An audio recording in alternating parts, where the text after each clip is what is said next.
Recording. चलो start करते हैं। एक बार आप सभी लोग मेरे को कंफर्म करो, आप मेरी आवाज आ रही है सभी को? साउंड से रिलेटेड कोई इशू तो नहीं है? बस इतना कंफर्म करो।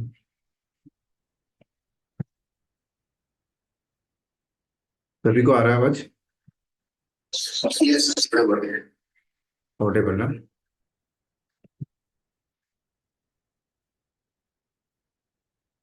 स्क्रीन दिख रही है? ठीक है।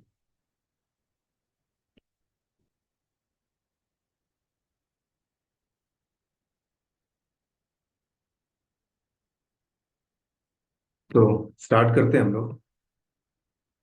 AWS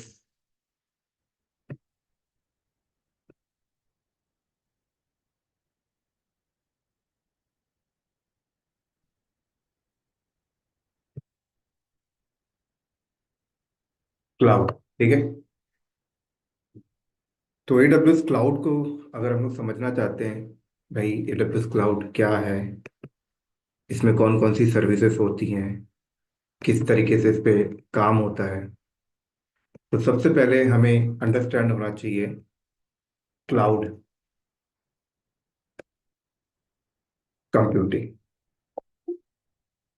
क्लाउड कंप्यूटिंग क्या हो? ठीक है।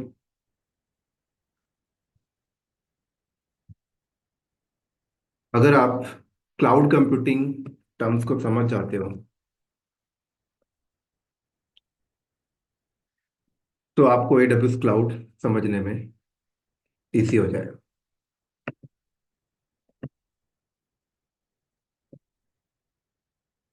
अगर हम लोग कंप्यूटिंग की बात करें और क्लाउड की बात करें, क्लाउड को थोड़े टाइम के इस वर्ड को अलग रखो और कंप्यूटिंग वाले वर्ड को अलग रखो।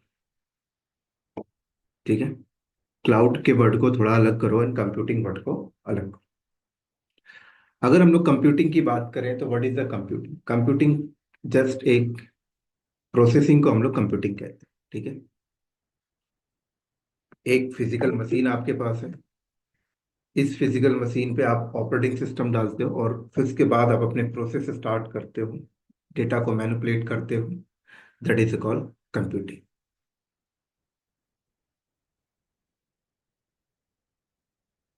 तो अब बात आती है कि कंप्यूटिंग प्रोसेसिंग करने के मेथड्स की अगर हम लोग बात करें तो नंबर ऑफ मेथड्स आपके पास मार्केट में अवेलेबल थे। राइट। जब सबसे स्टार्टिंग में मार्केट में कंप्यूटर आया था तो उस टाइम पर बस हमारे पास एक ही ऑप्शन होता था। क्या? कंप्यूटिंग करने के लिए, जिसको हम लोग कहते हैं desktop computing. Desktop computing model. Computing के नंबर ऑफ मॉडल्स थे जिसमें से सबसे पहला था desktop computing. Right. Desktop computing में क्या हुआ करता था कि ये आपका कंप्यूटर है, इसके अंदर आपने ऑपरेटिंग सिस्टम डाला। म्यूट करो।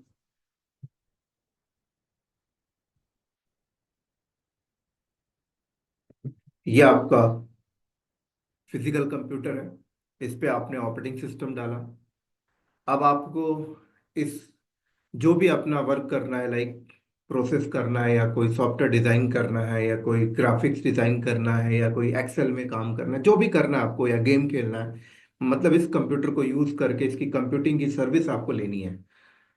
तो आपके पास नेटवर्किंग का कंसेप्ट नहीं था, रिमोट का कंसेप्ट नहीं था, जस्ट एक ही कंसेप्ट था कि जहां पर कंप्यूटर है वहां पर आप अपना एक चेयर लगाओ और उस चेयर पे बैठो और देन इस कंप्यूटर से वो कंप्यूटिंग की सर्विस आप ले रहे हो। So that is a called desktop computing model. मतलब कंप्यूटिंग का पहला मॉडल क्या था? डेस्कटॉप। डेस्कटॉप क्यों पड़ा? कि आप डेस्क में बैठकर ही केवल, मतलब वो फिजिकल कंप्यूटर के सामने बैठकर ही केवल आप कंप्यूटिंग की सर्विस ले सकते हो। कोई रिमोट वाला कंसेप्ट नहीं था कि मैं अदर लोकेशन पे जाऊं और फिर उस कंप्यूटर को रिमोट लूं देन वो कंप्यूटिंग की सर्विस लूं, ऐसा कुछ था नहीं। सबसे पहला मॉडल क्या था? Desktop computing. डेस्कटॉप कंप्यूटिंग में ड्रॉबैक्स क्या थे? ड्रॉबैक्स ये थे कि जिस लोकेशन पे, फिजिकल लोकेशन पे ये कंप्यूटर रखा हुआ है, आप उस कंप्यूटर के पास जब होगे तभी आप कंप्यूटिंग की सर्विस ले सकते हो, अदरवाइज नहीं ले सकते। तो इस ड्रॉबैक को कवर करने के लिए नेक्स्ट कंप्यूटिंग मॉडल मार्केट में आया, जिसका नाम हम लोग कहते हैं client and server computing model. Client and server computing model. Client and server computing model में क्या हुआ?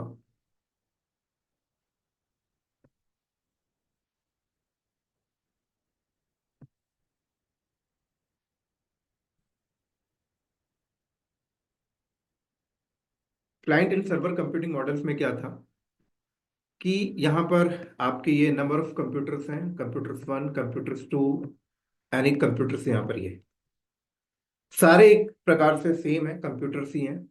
लेकिन यहाँ पर ऐसा हुआ कि इन सारे कंप्यूटर्स की कनेक्टिविटी बन गई, लाइक नेटवर्क का कंसेप्ट आ गया। तो जो भी कंसेप्ट यूज किया, डायरेक्ट कनेक्टिविटी बनाए या स्विच के थ्रू और हब के थ्रू, राउटर के थ्रू, किसी के भी थ्रू मैटर नहीं करता, बट एक कनेक्टिविटी इनके बीच में बन गई। अब ऐसा होने लगा कि एक कंप्यूटर के अंदर ऐसी कोई एप्लीकेशन लोड कर दी जाती थी, और ये सारे जो कंप्यूटर हैं उससे कनेक्ट होकर उससे सर्विस लिया करते थे। तो सर्विस देने वाला कंप्यूटर को हम लोग सर्वर कहते हैं, और सर्विस लेने वाला कंप्यूटर को हम लोग क्या कहते हैं?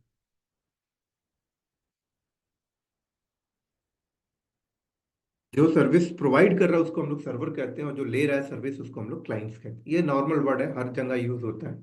आप अपनी कंपनी में भी देखो, आप किसी भी टाइप की सर्विस अगर ले रहे हो तो आप क्लाइंट हो, ठीक है। जो दे रहा है वो आपका सर्वर है। तो वही यहाँ पर क्या हुआ, client server computing model market पे आया, और कंपनी यूज भी करती है। और ऐसा नहीं है कि आज क्लाउड कंप्यूटिंग मॉडल आ गया मार्केट में तो ये सारे मॉडल्स बंद हो गए, नहीं, डेस्कटॉप कंप्यूटिंग मॉडल आज भी चलता है। अगर मैं अपना लैपटॉप के सामने बैठ के काम कर रहा हूँ तो मतलब मैं डेस्कटॉप कंप्यूटिंग मॉडल को यूज कर रहा हूँ। आप लोग भी क्लासेस ले रहे हो तो अपने लैपटॉप के सामने या कंप्यूटर के सामने बैठ के आप ले रहे हो, तो आप भी एक उस कंप्यूटर के लिए आप एक डेस्कटॉप कंप्यूटिंग मॉडल का पार्ट यूज करो। क्लाइंट सर्वर कंप्यूटिंग मॉडल में क्या हुआ कि एक सर्वर रख दिया जाता था जिस पे ऐसी एप्लीकेशन डाल देती थी, और बाकी सारे के सारे कंप्यूटर ले रहे हैं। जैसे कंपनी में एक एग्जांपल मैं आप ले लूँ, प्रिंट सर्वर। प्रिंट सर्वर में क्या होता है, ये एक मशीन है जिसमें के अंदर प्रिंटर को मैनेज करने वाली एप्लीकेशन लोड कर दी जाती थी, और ऑफिस के अंदर जितने भी एम्प्लॉयज हैं वो सारे के सारे उस प्रिंट सर्वर से कनेक्ट होते हैं और वहां से प्रिंट देते थे तो प्रिंटर पे निकलता था। राइट, एक्टिव डायरेक्टरी सर्वर का एग्जाम्पल ले लो। सबका लॉगिन आईडी पासवर्ड यहाँ पे बना हुआ है, बट आप सब यहाँ पे बैठ के लॉगिन कर, ठीक है। अब क्लाइंट सर्वर कंप्यूटिंग मॉडल्स में प्रॉब्लम्स क्या था? क्लाइंट सर्वर कंप्यूटिंग मॉडल्स में भी ड्रॉबैक्स था, जिसकी वजह से नेक्स्ट मॉडल आया जिसको हम लोग कहते हैं क्लस्टर कंप्यूटिंग। क्या? Cluster computing. अब क्लाइंट सर्वर कंप्यूटिंग मॉडल में ड्रॉबैक्स क्या था कि क्लाइंट्स, आपके नंबर ऑफ क्लाइंट्स ऐड हो रहे हैं, क्लाइंट्स ऐड होते जा रहे हैं, ऐड होते जा रहे हैं। सर्वर एक ही है, सर्वर की कॉन्फ़िगरेशन वही है पुरानी वाली। अब सर्वर पे लोड बढ़ रहा है, तो जब सर्वर पे लोड बढ़ रहा है तो इसका मतलब क्या होगा, सर्वर हैंग हो जाएगा। राइट, सर्वर चोक हो सकता है। तो सर्वर हैंग हो रहा है तो कंपनी क्या करती थी, एक टाइम निकालती थी और प्लानिंग प्लॉटिंग करती थी, और उस टाइम पर डाउन टाइम लेकर सर्वर की हार्डवेयर कॉन्फ़िगरेशन को इंक्रीज करने का प्रोसेस किया जाता था कंपनी के, है ना। या तो उसके रैम्स इंक्रीज करेंगे, या हार्ड ड्राइव इंक्रीज करेंगे, सीपीयू इंक्रीज करेंगे, या फिर वो पूरा सर्वर हटा के नया सर्वर्स लगाएंगे। तो इन सारे प्रोसेस में डाउन टाइम जाता था। तो कई बार हम लोग देखो, आज से 5 साल 10 साल पहले आप देखे होंगे तो बहुत बार देखने को मिलता था कि रात को 2 बजे एसबीआई की साइट डाउन चली गई। डाउन नहीं, उन्होंने मेंटेनेंस पे लिया है, आज भी जाती है एसबीआई बैंक की, अगर आप देखो तो।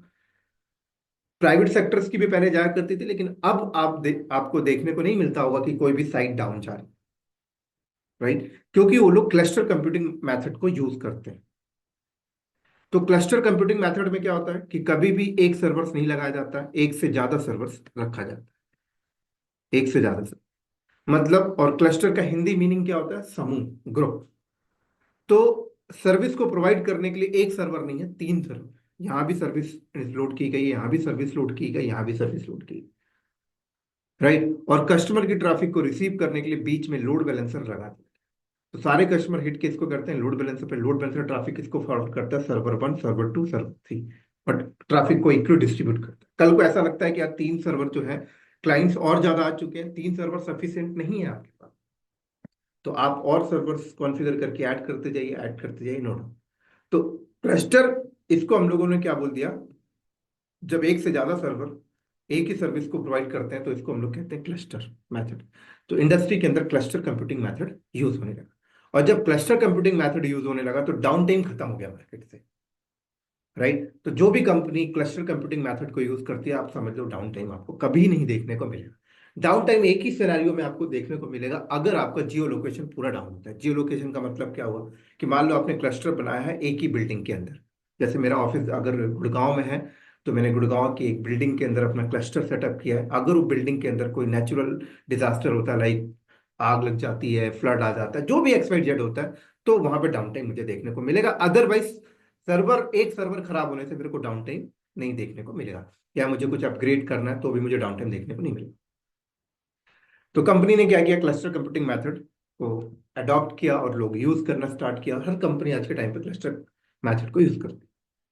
लेकिन मैंने एक लाइन बोली थी कि जियो लोकेशन बेस अगर कुछ नेचुरल डिजास्टर होता है तो डाउन टाइम देखने को मिलेगा। तो जियो लोकेशन पे भी अगर कुछ नेचुरल डिजास्टर हो तो भी कंपनी चाहती है कि डाउन टाइम ना आए। तो फिर कंपनी ने नेक्स्ट मॉडल को यूज किया। और नेक्स्ट मॉडल क्या है आपका, ग्रिड कंप्यूटिंग। क्या, ग्रिड कंप्यूटिंग।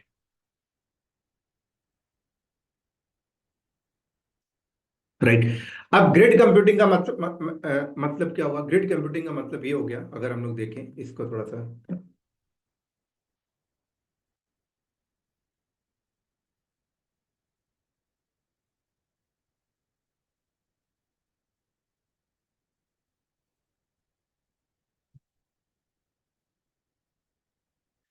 ग्रिड कंप्यूटिंग का मतलब देखो क्या हुआ, कि कंपनी ने क्या किया, यहां पर एक डेटा सेंटर अपना बनाया यहां पर। राइट, यहां पर उन्होंने क्लस्टर सेटअप किए। राइट, ये इनका अपना एक एनवायरनमेंट हो गया एक पर्टिकुलर जियो लोकेशन पे। ऐसी दूसरा एनवायरनमेंट डिफरेंट जियो लोकेशन पे उन्होंने क्लस्टर बनाया। जैसे ये US पे हो गया, तो ये मान लो लंदन पे हो गया। ठीक है।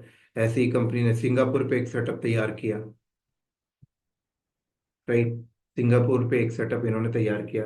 और सेटअप तैयार करने के बाद यहाँ पर भी उनकी सर्विस चल रही है, यहाँ पर भी इनकी सर्विस चल रही है क्लस्टर फॉर्मेट में, यहाँ पर भी उनकी सर्विस चल रही है क्लस्टर फॉर्मेट के अंदर। ठीक है। फिर इस तरीके से उन्होंने आपस में कनेक्टिविटी कर दी एक लोकेशन को दूसरे लोकेशन से। ऐसी कॉन्फ़िगरेशन कर दी कि ये अगर लंदन में है तो लंदन के यूजर यहाँ पर मूव करेंगे। सिंगापुर, एशिया के सारे यूजर सिंगापुर सर्वर में मूव करेंगे। राइट, और अमेरिकन यूजर सारे अमेरिका के फिजिकल डेटा सेंटर में मूव करेंगे। और कल को अगर अमेरिकन डेटा सेंटर अगर डाउन होता है तो उनकी सारी ट्रैफिक्स जो भी नियरेस्ट यूरोप पड़ेगा या फिर सिंगापुर पड़ेगा उस सर्वर पे मूव करते हैं। इस तरीके से जब आप जियो लोकेशन बेस्ड सेटअप करके चलते हो तो that is a call grid computing method. एक ग्रिड नेटवर्क बन गया। अगर आप नेटवर्क बैकग्राउंड से, तो आपको थोड़ा सा कोरिलेट कर पाओगे ग्रिड का मतलब क्या होता है। तो ये बन गया आपका ग्रिड कंप्यूटिंग मेथड। और आज के टाइम पर गूगल जैसी कंपनी, फेसबुक जैसी कंपनी, amazon जैसी कंपनी, इंस्टाग्राम, ये सारे लोग ग्रिड कंप्यूटिंग मेथड को यूज करते हैं। अब इसका मतलब नहीं है कि कंपनी बड़ी है तो ग्रिड कंप्यूटिंग मेथड को यूज करती है, नहीं दोस्तों।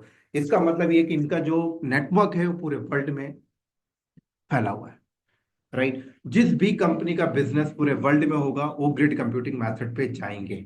राइट, कल को अगर मेरा बिजनेस पूरे वर्ल्ड पे जाता है, यूरोप में भी है, ऑस्ट्रेलिया में भी है, तो डेफिनेटली है कि मैं ग्रिड कंप्यूटिंग मेथड को यूज करूंगा। म्यूट करो सर, अनम्यूट करके मत रखो आप लोग, अननेसेसरी लोगों को डिस्टर्ब मत करो। आप लोगों के जो सवाल हैं सारे नोट डाउन करना। ठीक है। तो ये हो गया आपका ग्रिड कंप्यूटिंग मेथड। अब आते हैं हम लोग अपने मेन मुद्दे में, क्लाउड कंप्यूटिंग क्या है। जब तक क्लाउड कंप्यूटिंग नहीं समझोगे तब तक AWS समझ नहीं आएगा। और जब तक AWS समझ में नहीं आएगा तब तक आपको AWS की सर्विसेज समझ नहीं आएंगी। ठीक है। तो ये जो ग्रिड कंप्यूटिंग मेथड की मैं बात करूं, राइट, ये चार ऐसे मेथड हैं जो IT वर्ल्ड के अंदर कई सालों से चल रहे हैं। ठीक है।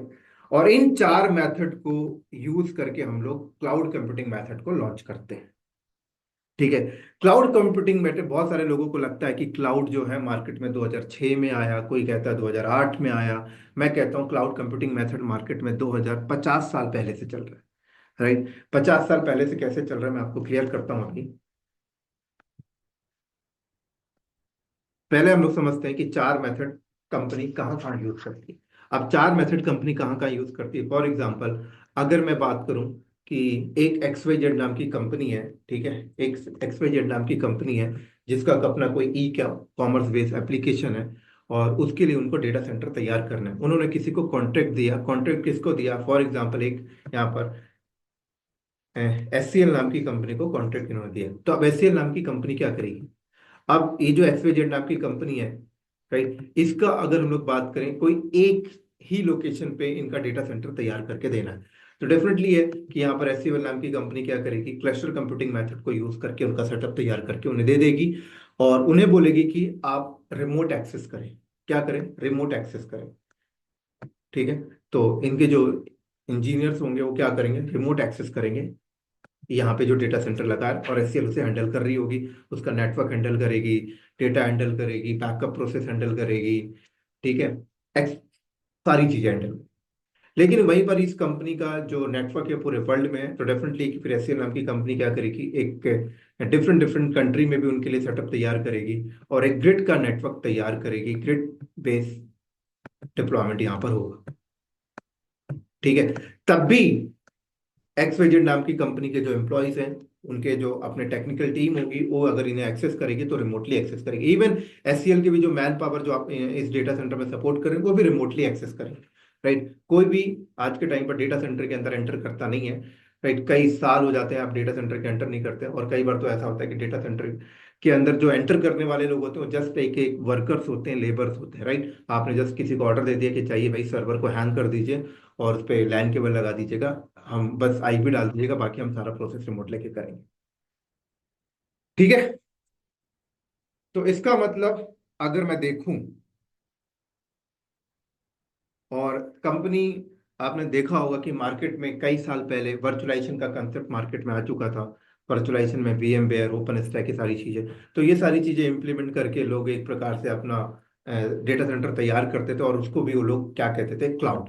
उसको भी वो लोग अपना क्लाउड कहते थे। उनसे पूछिए जरा आप किस क्लाउड की बात करते हो, कहते थे ये हमारा प्राइवेट क्लाउड है। तो अभी मैं क्लियर करता हूँ प्राइवेट क्लाउड क्या होता है। तो अब यहां पर देखो क्या हुआ। जब ये चीजें मार्केट पे आई, तो अब उसके बाद AWS नाम की कंपनी मार्केट पे आई, amazon नाम की कंपनी मार्केट पे आई। और amazon नाम की कंपनी की हिस्ट्री अगर आप देखोगे, तो ये पहले क्या करता था, लाइक किंडर सेल करते थे ये लोग। फिर धीरे धीरे इन्होंने अदर सर्विसेज पे आए, फिर उन्होंने आईटी सर्विसेज पे आए, फिर उन्होंने क्या किया कि एडवांस में डेटा सेंटर लगाकर कंप्यूट की सर्विसेज इन्होंने मार्केट में देना स्टार्ट किया। अभी एडवांस डेटा सेंटर का मतलब क्या हुआ? एडवांस डेटा सेंटर का मतलब हुआ कि मान लो अगर XYZ नाम की कंपनी है, क्या है? एक XYZ नाम की कंपनी है, इसने एससीएल को ऑर्डर दिया, देन उसके बाद एससीएल ने इनके लिए डेटा सेंटर लगाया। राइट।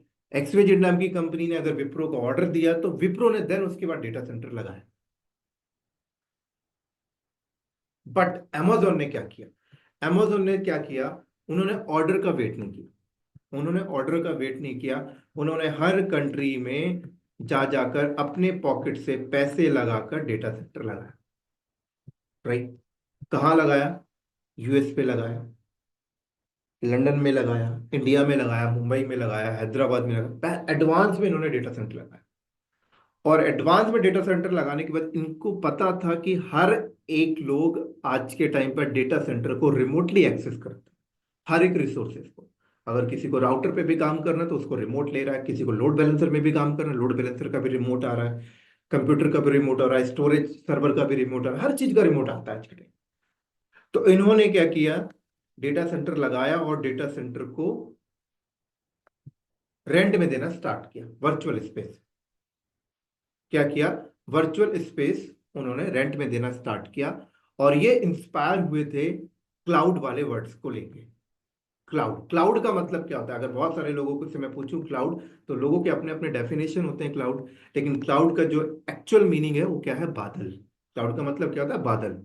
और बादल एक ऐसा वर्ड है, एक ऐसा विजुलाइजेशन है, जो आप वर्ल्ड के किसी भी कोने में चाहो आपको बादल दिखाई देगा। अगर मैं इंडिया में हूं तो भी मुझे बादल दिख रहा है, मैं लंदन जाऊंगा तो भी मुझे बादल दिख रहा है, राइट, मैं अमेरिका जाऊंगा तो भी मुझे बादल दिख रहा है। मतलब बादल एक ऐसी चीज है जो आपको हर जगह से विजुलाइज हो।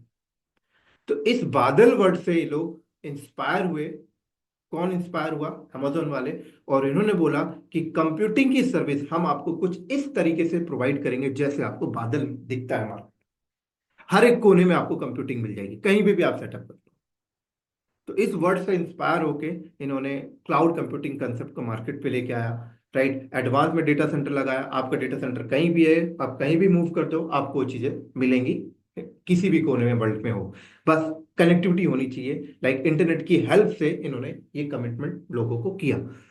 फिर धीरे धीरे क्या हुआ, जब ये चीज हुई तो उसके बाद माइक्रोसॉफ्ट वाले आए और उन्होंने भी 2000 एडब्ल्यूएस की अगर हिस्ट्री की बात करें तो एडब्ल्यूएस मार्केट में 2006 में आया था। राइट, सबसे पहले इन्होंने क्या किया, अपनी एसएनएस की सर्विस प्रोवाइड की, फिर स्टोरेज की सर्विसेज देना स्टार्ट किए, फिर ये कंप्यूट की कंप्लीट सर्विस देना स्टार्ट किए, फिर नेटवर्किंग सर्विस इन्होंने दिया, फिर राउटर की सर्विसेज दिया, फिर लोड बैलेंसर की सर्विसेज दिया। फिर उन्होंने ऑब्जर्व किया कि एक कंपनी जब डेटा सेंटर लगाती है तो उन्हें जिस जिस चीजों की नीड पड़ती है वो सारी की सारी चीजें इन्होंने देना स्टार्ट कर दी। तो इसका मतलब कोई भी बंदा अगर अपने बिजनेस को स्टार्ट करना चाहता है, अपने बिजनेस को रन करना चाहता है, तो उसको फिजिकल डेटा सेंटर लगाने की नीड नहीं है, वो इनसे रेंट में लेके वर्चुअली सेटअप करके रेडी कर सकता है। राइट, ऐसे ही मार्केट में 2014 में माइक्रोसॉफ्ट वाले आए और उन्होंने भी अपना क्लाउड कंप्यूटिंग की सर्विसेज देना स्टार्ट कर दिए। गूगल नाम की कंपनी आई, उन्होंने भी डेटा अपना ये रेंट में देना स्टार्ट कर दिया, और आज के टाइम पे 300+ ऐसी कंपनियां हैं जो क्लाउड कंप्यूटिंग की सर्विसेज आपको प्रोवाइड करती है। राइट, इसमें देखो बहुत बड़ा रॉकेट साइंस नहीं है, आप चाहो तो आप भी ये बिजनेस कर सकते हो। बट आप में और इनमें क्या फर्क है? आप में और इनमें फर्क मैं आपको बता देता हूँ। मान लो अगर मुझे भी ये क्लाउड कंप्यूटिंग की सर्विसेज देना है रेंट में, तो सिंपल, ये मेरे पास एक कंप्यूटर है। ठीक है, इस कंप्यूटर के अंदर अगर मैं आप बात करूँ मेरी कॉन्फ़िगरेशन क्या है, मान लो यहाँ पर 32 GB रैम है मेरे पास। ठीक है, 32 GB रैम मेरे पास है, और यहाँ पर मेरे पास मान लो 500 GB मेरे पास हार्ड ड्राइव है, और 15 कोर का मेरे पास सीपीयू है। राइट, तो या तो मैं इसको यूज ऐसा कर सकता हूँ कि इसके ऊपर मैंने विंडोज डाला या लिनक्स डाला और मैं इसका पूरा स्पेस कंज्यूम कर रहा हूँ, या फिर मैंने यहाँ पर क्या किया, मैंने इसके ऊपर पहले ओएस नहीं डाला, पहले मैंने वर्चुअलाइजेशन डाला। राइट, VMware लाइक दिस, जो भी है मैंने इसके पे लोड किया। उसके बाद मैंने क्या किया, छोटे छोटे मैंने यहाँ पे VMs तैयार कर लिए, हर एक VM को 1-1 GB रैम मैंने दे दी इस तरीके से। उसके बाद यहाँ पर मैंने ERP बेस कोई एप्लीकेशन लोड कर दी। उसके बाद यहाँ पर मैंने क्या किया, एक वेब सर्विस बना दी। उसके बाद मैंने यहाँ पे DNS परचेज करके मैंने एक DNS होस्टिंग कर दी इस तरीके से, www.technicalcloudknowledge.com, इस तरीके से। राइट, और मैंने क्या किया, मार्केट में अपनी मार्केटिंग की, और मार्केटिंग करके मैंने क्या किया, मैंने बोला अपने कस्टमर को कि आप इस साइट पे जाओ, आपको रेडी टू मूव VM मिल जाएंगे फ्यू क्लिक्स करके, विद इन 5 मिनट्स में। तो इसका मतलब क्या होगा, मैं भी एक क्लाउड प्रोवाइडर का हिस्सा हो गया, मैं भी AWS की तरह कंप्यूटर कंप्यूटिंग की सर्विसेज प्रोवाइड करने लगा। लाइक, लेकिन उनमें और मुझ में फर्क क्या है, उनमें और मुझ में फर्क मैं आपको बता देता हूँ अभी क्या है। मान लो अगर मेरा कस्टमर कहता है कि यार मुझे ये जो 1 GB का सर्वर है ना, ये मुझे ना 64 GB का चाहिए, आप बताओ सबसे बड़ा चैलेंज मेरे साथ क्या आएगा? मेरे हार्डवेयर में ही नहीं है 64 GB, मैं 64 कैसे दूंगा? अगर मुझे देना चाहता तो पहले मैं मुझे अपना हार्डवेयर रिसोर्स बढ़ाना पड़ेगा। हार्डवेयर रिसोर्स बढ़ाने के लिए मेरे को क्या चाहिए? पैसे। अगर आपके पास पैसे हैं तो आप कर सकते हो। चलो ठीक है, मैंने अगर पैसे लगाकर हार्डवेयर रिसोर्स बढ़ा दिया, कल को उसकी डिमांड आती है कि यार आपकी जो VM है ना, ये जब मैं इंडिया में रहता हूँ तो बहुत फास्ट एक्सेस होता है, लेकिन जब मैं सिंगापुर चला जाता हूँ या कहीं और रिमोट लोकेशन पे दूसरी कंट्री में जाता हूँ तो बहुत स्लो एक्सेस होता है। रीजन क्या है? वो रीजन तो मुझे पता है ना, रीजन क्या है? रीजन ये है कि मेरी कनेक्टिविटी उतनी अच्छी नहीं है, मैंने सर्विस प्रोवाइडर से को उतना पैसा नहीं दिया है कि मेरे कस्टमर को एनी लोकेशन से कनेक्टिविटी फास्ट है। अगर फास्ट देना चाहता हूं तो इसका मतलब मुझे सर्विस प्रोवाइडर को पैसे पे करने पड़ेंगे, तो उसका मतलब मेरे पास फिर से पैसे की रिक्वायरमेंट पड़ेगी। चलो ठीक है, किसी ने तरीके से मैंने ये भी दे दी आपको। कल को मेरा कस्टमर आके मुझे कहता है कि यार मुझे ना लोड बैलेंसिंग की सर्विस देना है। अब लोड बैलेंसर के लिए मुझे क्या करना पड़ेगा, पहले मुझे अपना फिजिकल हार्डवेयर रिसोर्सेज को इंक्रीज करना पड़ेगा। लाइक लोड बैलेंसर जैसी चीजें मुझे यहाँ पे बैकएंड में पहले सेटअप करनी पड़ेगी। क्या चाहिए? पैसा चाहिए। तो खेल कहाँ है? सारा पैसे का खेल है। Amazon कंपनी ने क्या किया, उन्होंने, अब ये नहीं पता उन्होंने क्या किया, कहाँ से पैसे लाए, कैसे लाए, कहाँ से उन्होंने लोन लिया, XYZ जो भी है, उन्होंने एक स्मार्ट तरीके से चीजों को एडवांस में लगाया, अपने पैसे इन्वेस्ट किए, और आज जो मार्केट में नंबर वन क्लाउड प्रोवाइडर के हिस्से में आते हैं। क्लियर हो गई मेरी बात यहाँ पर सबको?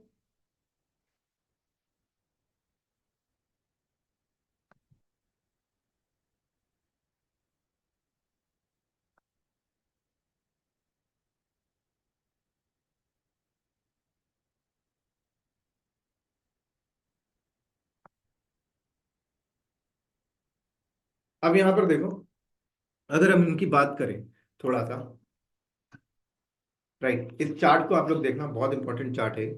अब ये जो क्लाउड प्रोवाइडर्स होते हैं, ये चाहे एडब्ल्यूएस की बात करो, चाहे एजोर की बात करो, चाहे आप जीसीपी की बात करो, ये लोग कहते हैं कि हम आपको सर्विसेज जो है ना, वो आपको तीन फॉर्मेट में आपको देते हैं।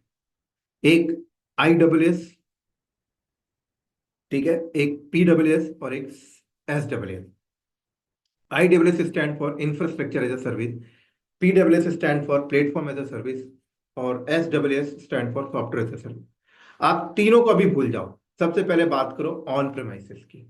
राइट, ऑन प्रेमाइसिस, अगर मुझे कोई एक एप्लीकेशन रन करना है, मेरा एक बिजनेस एप्लीकेशन है, फॉर एग्जांपल कि मान लो एक मैंने छोटा सा रेस्टोरेंट खोला, और मैं चाहता हूं कि मैं अपने रेस्टोरेंट की जो फूड है उसकी जो बुकिंग है ऑनलाइन करना चाहता हूँ। इसका मतलब यार मुझे ऐसी कोई एप्लीकेशन किसी से बनवानी होगी, और फिर मुझे इसे किसी कंप्यूटर पे लोड करना होगा, फिर मुझे DNS परचेज करना होगा, देन मैं उसको पब्लिक करूंगा, फिर अपने मार्केटिंग करूंगा कि अब मैं अपने कस्टमर को बोलूंगा कि यार आपको अगर फूड बुक करना है तो आप मेरी साइट पे जाके करो।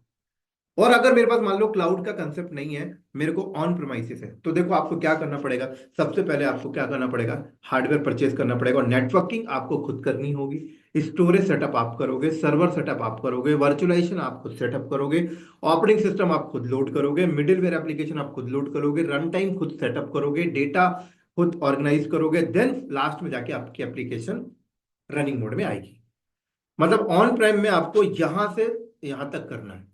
लेकिन वहीं पर जब आप क्लाउड पे आ जाते हो, और क्लाउड पे अगर आप IaaS सर्विस पे आते हो, तो अगर आप IaaS सर्विस का चूज करते हो तो आपको नेटवर्किंग नहीं करनी, आपको स्टोरेज मैनेजमेंट नहीं करना, सर्वर सेटअप आपको नहीं करना, वर्चुअलाइजेशन आपको नहीं करना, आपको यहां से करना है।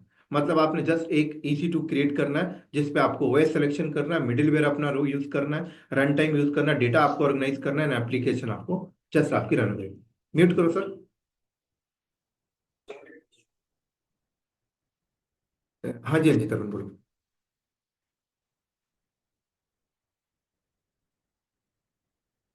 हाँ, मैं आपको बता रहा हूँ, अभी आप इसको नोट डाउन कर लो, ठीक है। मैं आपको बताता हूँ, जो भी क्वेश्चन अभी आप नोट डाउन कर लो। अब यहीं पे अगर हम लोग बात करते हैं किसकी, प्लेटफॉर्म एज अ सर्विस की बात करें, तो प्लेटफॉर्म एज अ सर्विस में देखो क्या है, नेटवर्किंग है, ठीक है। और इस नेटवर्किंग आपको नहीं करनी, स्टोरेज आपको नहीं करना, सर्वर आपको नहीं करना, वर्चुअलाइजेशन आपको नहीं करना, OS आपको नहीं करना, मिडिलवेयर आपको नहीं करना, ठीक है, रन टाइम आपको नहीं करना, सिर्फ सिर्फ आपको यहाँ पे क्या करना, डेटा आपको अपना मैनेज करना है, एंड एप्लीकेशन आपको अपनी मैनेज करनी है। वहीं पे सॉफ्टवेयर एज अ सर्विस में अगर हम लोग बात करें, तो देखो आपको यहाँ पर नेटवर्किंग भी नहीं करना, स्टोरेज भी नहीं करना, सर्वर भी नहीं करना, वर्चुअलाइजेशन भी नहीं करना, OS भी नहीं करना, मिडिलवेयर भी नहीं करना, रन टाइम भी नहीं करना, डेटा भी नहीं करना, और एप्लीकेशन भी नहीं करना। सारी चीजें वो आपको हैंडल करके देंगे, ठीक है। जो भी क्वेश्चन है आप लोग नोट डाउन करते जाओ, मैं लास्ट में आप लोगों को टाइम दूंगा, वहां पे आप लोग सारे क्वेश्चन मुझसे पूछ लो।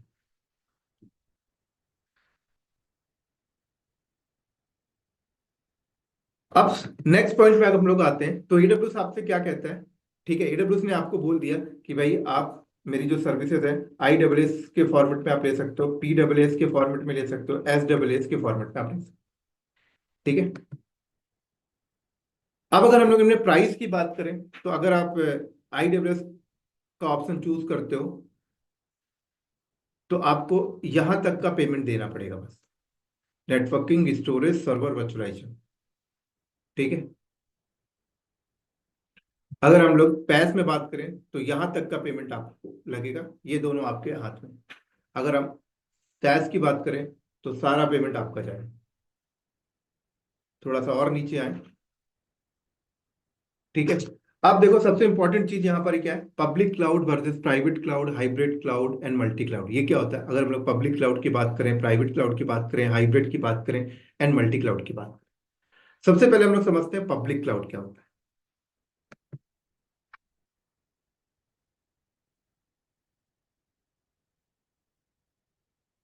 अब देखो, अगर आपकी कंपनी अगर आपकी कंपनी अपनी ही बिल्डिंग में सारा डेटा सेंटर लगाती, और डेटा सेंटर लगाकर वो क्लस्टर कंप्यूटिंग, ग्रिड कंप्यूटिंग, सारा मेथड को यूज कर रही है, ठीक है, इन हाउस सेटअप लगा हुआ है, तो ये भी एक प्रकार से क्लाउड है, राइट? क्यों क्लाउड कंप्यूटिंग बोला जा रहा है इसको भी एक प्रकार से? क्योंकि अगर मान लो ये मेरी बिल्डिंग के अंदर डेटा सेंटर लगा हुआ है, तो आज के टाइम पर मैं इसको रिमोटली कहीं से भी एक्सेस कर सकता हूँ। रिमोट में कहीं से भी एक्सेस कर सकता हूँ, फिर मैं चाहे लंदन में हूँ, चाहे अमेरिका में हूँ, चाहे सिंगापुर में हूँ, चाहे पाकिस्तान में हूँ, कहीं पे भी मैं बैठा हूँ, मैं इस डेटा सेंटर के रिसोर्सेज को एक्सेस कर सकता हूँ एनीवेयर, जैसे आपको क्लाउड दिख रहा है। बट अगर हम लोग देखें तो ये आपकी अपनी ही बिल्डिंग के अंदर है, ये आपका अपना प्राइवेट स्पेस पे है। क्या है? प्राइवेट स्पेस पे। तो इसको लोग कहते हैं प्राइवेट क्लाउड, राइट? अब हम लोग बात करें, इसको लोग क्या कहना स्टार्ट कर दिया, प्राइवेट क्लाउड। अब प्राइवेट क्लाउड कैसे बना रहे हैं? वही company in house data centre बना रही है, वहां पे वो VMware भी यूज करेगी, ओपन स्टैक भी यूज करेगी, सारी चीजें। अगर हम लोग बात करें, ऐसे नया टर्म्स देखने को मिला, सुनने को मिला हमारा हमें, पब्लिक क्लाउड। क्या मिला? Public cloud. Public cloud. Public cloud में यहां पर देखो क्या होता है। पब्लिक क्लाउड का मतलब होता है कि आपका डेटा सेंटर ऐसे जगह पे लग रहा है जहां पर आपके अलावा और भी लोग हैं, आपके अलावा और भी लोग हैं। जैसे मान लो ये AWS कंपनी का डेटा सेंटर है, ठीक है। मैंने क्या किया, AWS की में जाके अकाउंट बनाया, और मैंने क्या किया, मैंने अपना सेटअप यहां पर कर लिया। बट AWS के डेटा सेंटर के अंदर साइड में किसी कोई और कस्टमर भी है, यहां पर कोई और कस्टमर भी है। तो मेरा जो डेटा सेंटर बना वो कहाँ बना? एक पब्लिक प्लेस पे बना है जहां पर मेरे अलावा और भी लोग हैं। तो ये हो गया आपका पब्लिक क्लाउड, राइट? ऐसे यहां पर देखो, AWS वालों ने एक कंसेप्ट और आपको लाके दिया, वर्चुअल प्राइवेट क्लाउड। क्या? एक तो प्राइवेट क्लाउड जो आपका इन हाउस बिल्डिंग में लगा, एक पब्लिक क्लाउड जहां पर आप AWS में अकाउंट बनाए और आपने कोई वर्चुअली प्राइवेट कंसेप्ट यूज नहीं किया, जस्ट जाके आपने रिसोर्सेज क्रिएट कर लिए। तो ये हो गया आपका एक पब्लिक क्लाउड। ऐसे यहां पर बात होती है virtual private cloud. Virtual private cloud का मतलब क्या हुआ? मतलब आप AWS के डेटा सेंटर के अंदर गए और वहां जाकर आपने एक प्राइवेट स्पेस लिया। क्या लिया? एक प्राइवेट स्पेस लिया।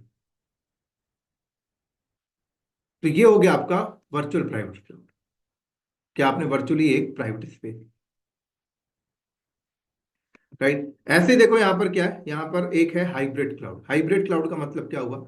हाइब्रिड क्लाउड का मतलब ये हो गया कि आपने क्या किया, कुछ अपनी रिसोर्सेस AWS के अंदर सेटअप किया है, और कुछ अपनी रिसोर्सेस आपने ऑन प्रेम, मतलब इन हाउस बिल्डिंग के अंदर किया है।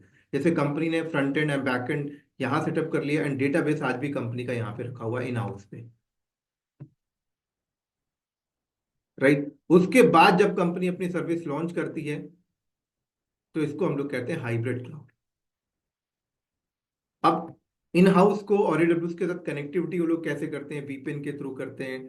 डायरेक्ट कनेक्शन भी आपके पास अवेलेबल है, फाइबर के थ्रू भी कनेक्ट कर लेते हैं। सर्विस प्रोवाइडर अवेलेबल मार्केट में, उनको जैसा आपको बोलना पड़ता है कि मेरा इस लोकेशन में डेटा सेंटर है AWS का, इस लोकेशन पे, वो आपको कनेक्टिविटी प्रोवाइड कर देते हैं सर्विस प्रोवाइडर। इसको हम लोग कहते हैं हाइब्रिड क्लाउड। आपका हाइब्रिड इन्वायरमेंट बनाओ। बहुत सारी कंपनियां हाइब्रिड क्लाउड के कंसेप्ट को यूज करती हैं आज भी, राइट? ऐसे आपका एक होता है मल्टी क्लाउड। क्या? Multi cloud environment. Multi cloud environment का मतलब क्या हुआ? मल्टी क्लाउड इन्वायरमेंट का मतलब होता है यहाँ पर कि आपकी कंपनी ने AWS के अंदर भी अपनी कुछ रिसोर्सेस रखा है, कुछ रिसोर्सेस उन्होंने एजोर अकाउंट पे लगा रखा है, कुछ रिसोर्सेस उन्होंने गूगल अकाउंट पे लगा रखा है। देन उसके बाद वो फाइनल अपनी एप्लीकेशन, अपने डेटा सेंटर को लॉन्च कर रहे हैं। इसको हम लोग मल्टी क्लाउड इन्वायरमेंट कहते हैं, राइट? हो सकता है कंपनी यहाँ पर डेटाबेस यहाँ रखी है, तो बैकएंड यहाँ रखी है, फ्रंट एंड यहाँ रखी है, आपस में कनेक्टिविटी वो VPN के थ्रू करके बैठे हुए हैं। इसके पीछे बहुत सारे रीजंस हो सकते हैं, कॉस्ट कटिंग को लेके या सर्विस क्वालिटी को लेके बहुत सारी चीजें होती हैं। लेकिन अगर कंपनी इस तरीके से सेटअप करके बैठी तो उसको कहते हैं मल्टी क्लाउड इन्वायरमेंट। जस्ट एक मिनट।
ठीक हो गया।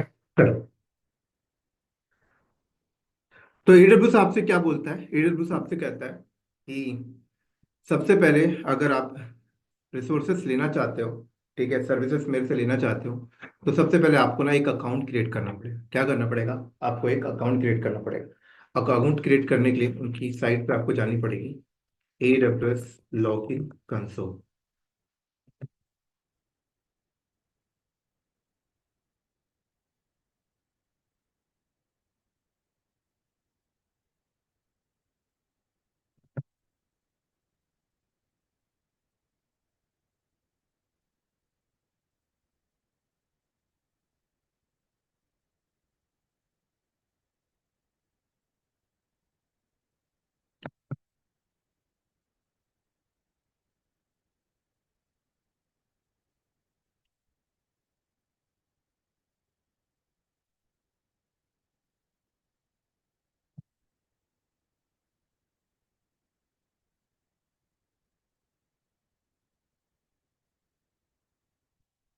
ठीक है, ये देखो, aws.amazon.com, क्रिएट AWS अकाउंट।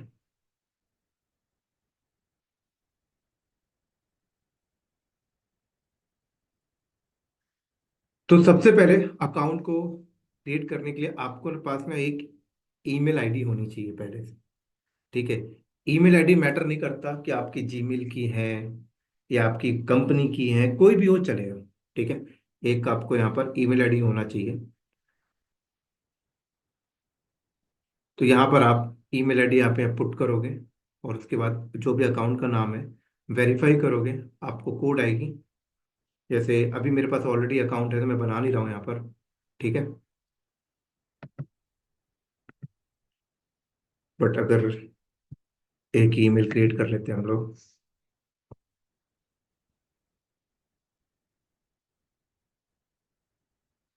या आप में से कौन अकाउंट बनाना चाहेगा, तो उसी का ही हम लोग बना के देख लेते हैं।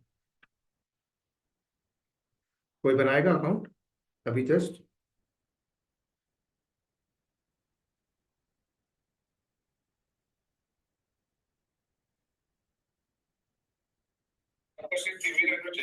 हाँ हाँ। हाँ, आप अपना ईमेल भेज दो आप मेरे को ना।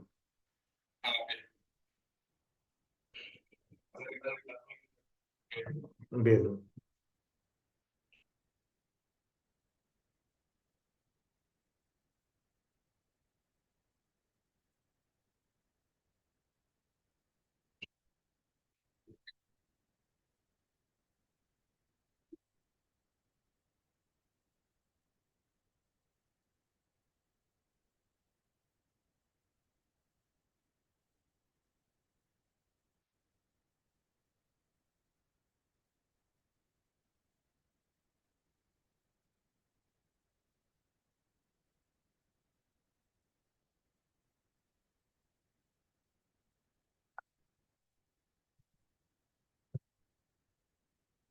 आपके पास एक कोड आएगा, वो बता दो।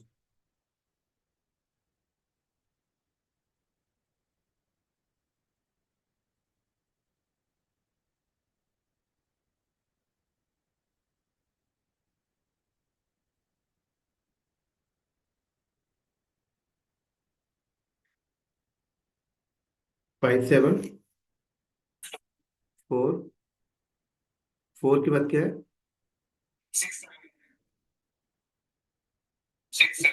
ठीक है।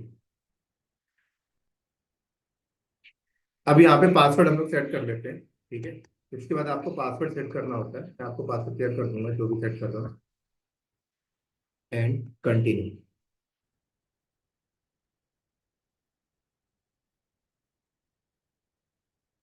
म्यूट करो राहुल, एक बार म्यूट कर लो आपने।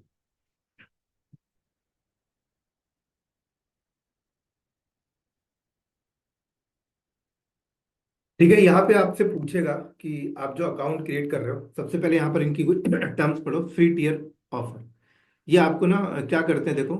ऑलवेज फ्री, कुछ ऐसी सर्विसेज हैं जो आपकी कभी हमेशा फ्री रहेगी। कुछ ऐसी सर्विस होती हैं जैसे 12 मंथ के लिए फ्री हैं।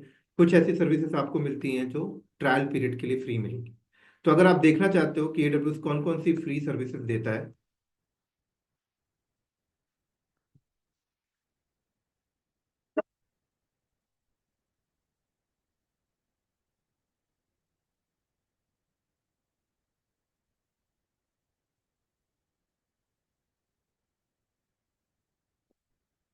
देखो,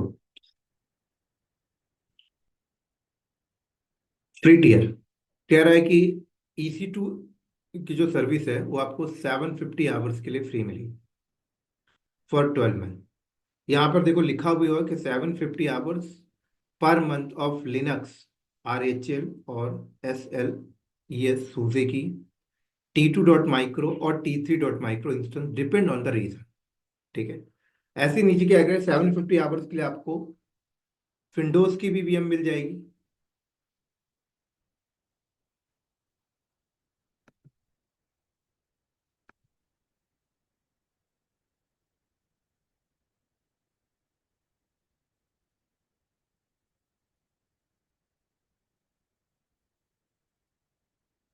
और अगर मैं यहाँ पर क्लिक करूँ ऑलवेज फ्री, तो कुछ ऐसी सर्विसेज है जो आपको ऑलवेज मिलेंगी।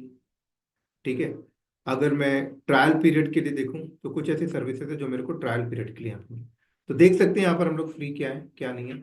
और उसके बाद मैं आपको बता दूं, अब अगर आप फ्री टियर के हिसाब से हम लोग चलेंगे तो हमारी जो लैब है ना वो एक बेसिक लैब ही हो पाती है। तो आप लोग चिंता मत करना, पेड सर्विसेज की नीड पड़ेगी तो पेड सर्विसेज आप लोग 3 महीने तक आपका अकाउंट चलेगा। 3 महीने के बाद आपका अकाउंट बंद होता है, तो 3 महीने तक में आप बहुत कुछ प्रैक्टिस कर सकते हो। जो बिल आएगा, नीड नहीं है कि आपको पे करना है। ठीक है। आप 3 महीने के बाद नया अकाउंट भी बना सकते हो। तो आपसे पूछ रहे हैं कि आपका जो अकाउंट है बिजनेस पर्पस है या पर्सनल है, तो बिजनेस मत सेलेक्ट करना, क्या करना, पर्सनल। तो यहाँ पे आपसे पर्सनल इंफॉर्मेशन मांगेगा। ठीक है, आपको मोबाइल नंबर मांगेगा, आपका कंट्री, एड्रेस, सारी चीजें। फिर उसके बाद आप कंटिन्यू करोगे। तो राहुल, आप अभी फिल करना चाहते हो या बाद में करोगे? क्योंकि अभी फिल करोगे तो सारी चीजें रिकॉर्ड।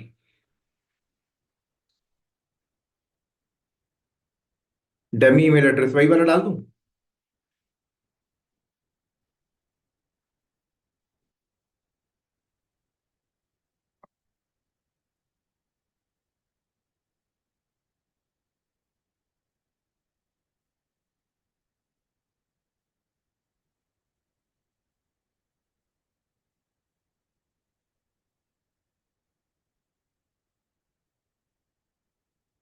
नंबर बताओ आपका। 9021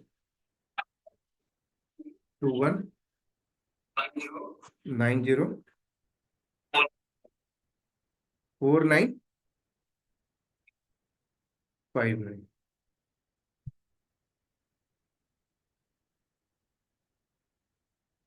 ठीक है, एड्रेस में आप कंप्लीट नहीं भी डालोगे चल जाएगा। तो अभी हम यहाँ पे डाल देते हैं डेली डेली।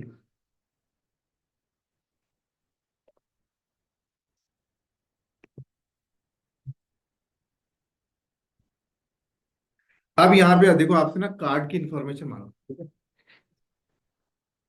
तो यहाँ पे आप अपना क्रेडिट कार्ड या आपके पास डेबिट कार्ड है, अगर डेबिट कार्ड है तो ध्यान रखना इंटरनेशनल ट्रांजेक्शन उस पर इनेबल होना चाहिए। ठीक है।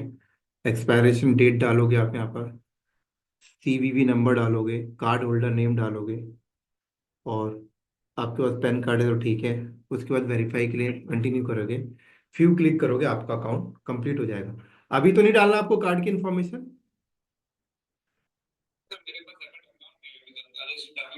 हाँ, तो डमी पर्पस के लिए बस इतना फिल करना होता है, सभी को इतना फिल करना है, देन उसके बाद आप कंटिन्यू करोगे, आपका कुछ फ्यू क्लिक के लिए और बोलेगा, और उसके बाद आपका अकाउंट क्रिएट हो जाएगा।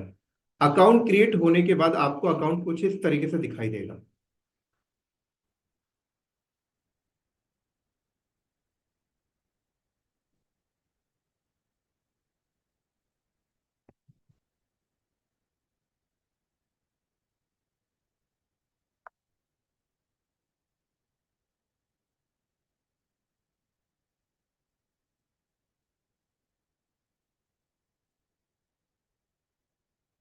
एक मिनट रुकना ना, MFA।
ये ना MFA मांगा है, और ये ना एक अपना फ्रेंड है, तो अभी फोन उठा नहीं रहा है।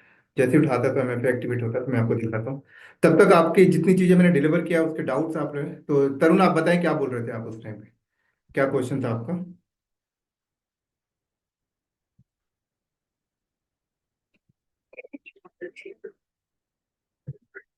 Right. Run time and middleware का, देखो, मिडिल वेयर का मतलब क्या हो गया, फॉर एग्जांपल,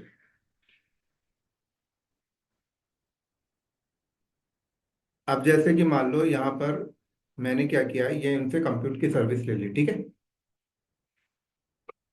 अब मैं यहाँ पर, मेरा बैकएंड में कोई एक ऐसी सर्विस है जो मैं इससे इंटीग्रेट करना चाहता हूँ, ठीक है। तो इंटीग्रेट के लिए जो हार्डवेयर हो गया, जो प्लगइन्स हो गया, वो खुद ही हैंडल करेंगे। ये हो गया हमारा मिडिल वेयर।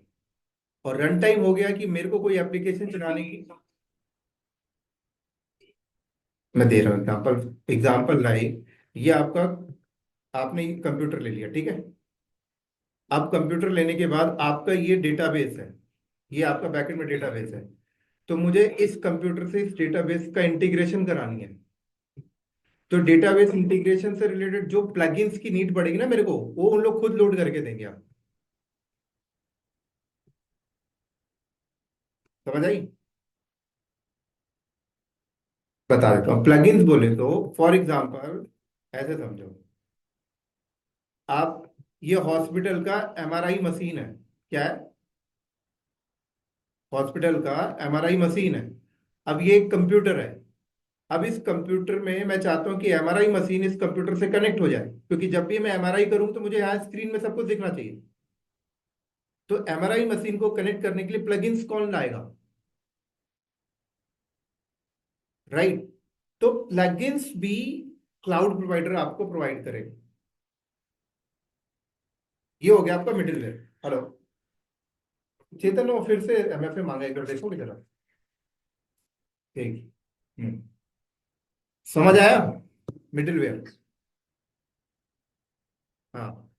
और रन टाइम का मतलब क्या होता है कि कोई एप्लीकेशन को जब आप चला रहे हो तो उसकी जो लाइब्रेरी की रिक्वायरमेंट पड़ेगी, उसकी जो बाइनरी की रिक्वायरमेंट पड़ेगी, वो सारा कुछ क्लाउड प्रोडक्ट हैंडल करेगा। तो ये हो गया आपका रन टाइम और ये हो गया आपका मिडिलवेयर।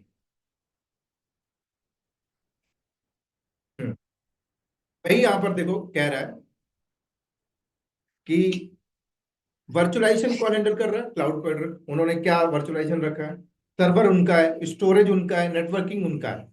आप ओएस चूज कर रहे हो, मिडिलवेयर आप अपना सेलेक्ट करोगे यहाँ पर। राइट, अगर मैंने बैकएंड में जो भी मेरा एमआरआई की मशीन है तो मैं लोड करूंगा ना यहाँ पे, उसका ड्राइवर लोड करूंगा। बिना ड्राइवर के तो एमआरआई मशीन कनेक्ट नहीं होगी, प्रिंटर है तो कनेक्ट नहीं होगी। रन टाइम लाइब्रेरी में हैंडल करूंगा, डेटा में हैंडल करूंगा, एप्लीकेशन में चलाऊंगा। बट वहीं पर पैस में आ जाओ तो क्या कह रहे हैं, कह रहे हैं मिडिलवेयर की चिंता आपको नहीं करनी है, रन टाइम की चिंता आपको नहीं करनी, बस डेटा अपना ऑर्गेनाइज करो एंड एप्लीकेशन चलाओ। और वही यहां पर देखो कह रहा है कि डेटा की भी जरूरत नहीं है, एप्लीकेशन की जरूरत नहीं, सब कुछ वो हैंडल कर रहे हैं।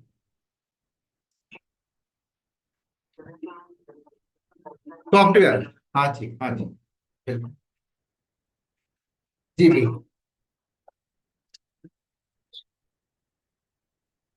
बिल्कुल बिल्कुल।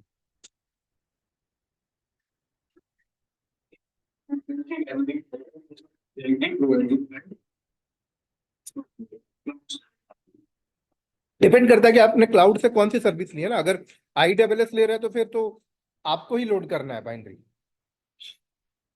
हम्म। हाँ, प्लेटफॉर्म एज अ सर्विस में वो देखेंगे।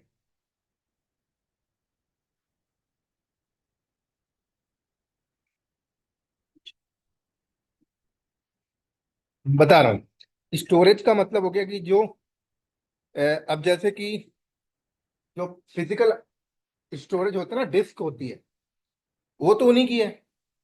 डेटा क्या होता है, डेटा का मतलब होता है कि जब आपकी एप्लीकेशन चलती है तो यूजर जो अपने साइड से डेटा इनपुट करते हैं, वो डेटा की बात कर रहा है ऊपर पे, कि भाई वो डेटा आप रखना कहाँ चाहते हो। और स्टोरेज का मतलब हो गया फिजिकल हार्ड ड्राइव।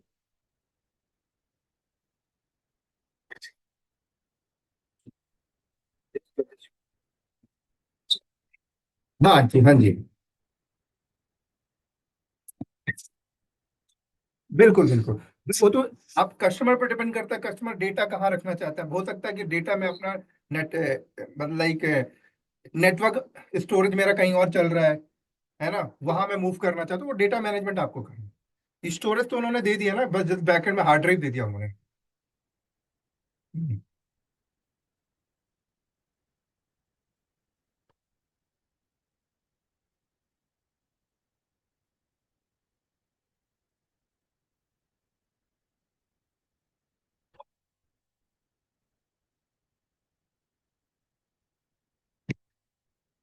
हम्म हम्म।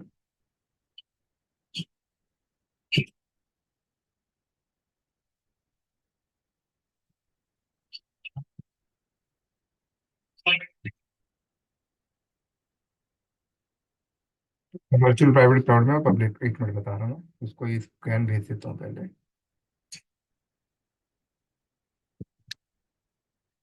हाँ बोले, आप क्या बोल रहे हैं।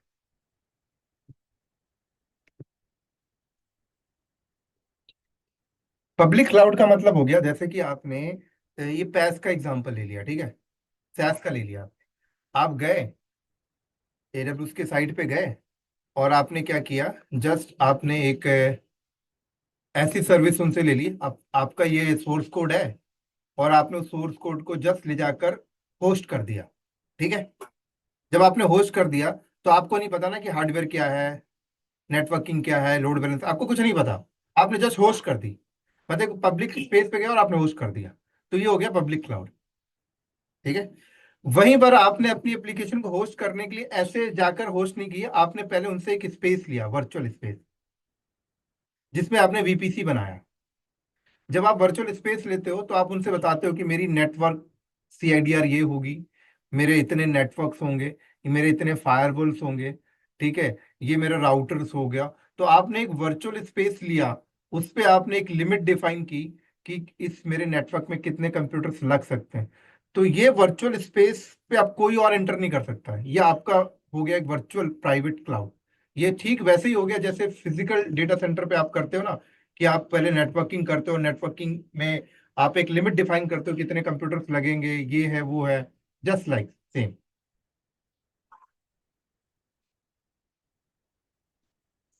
Infra as a service, infra as a service. Hmm. ये इंफ्रा एज अ सर्विस।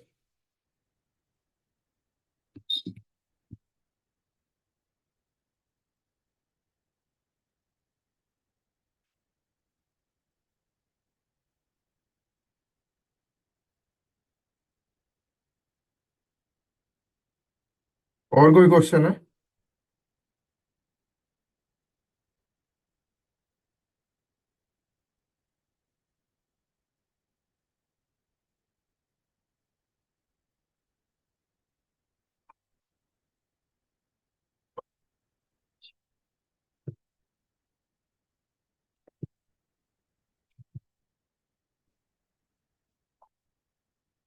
ठीक है चलो।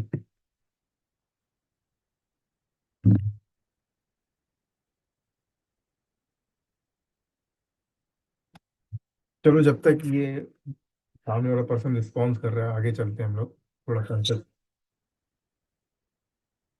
क्या बोल रहे हो?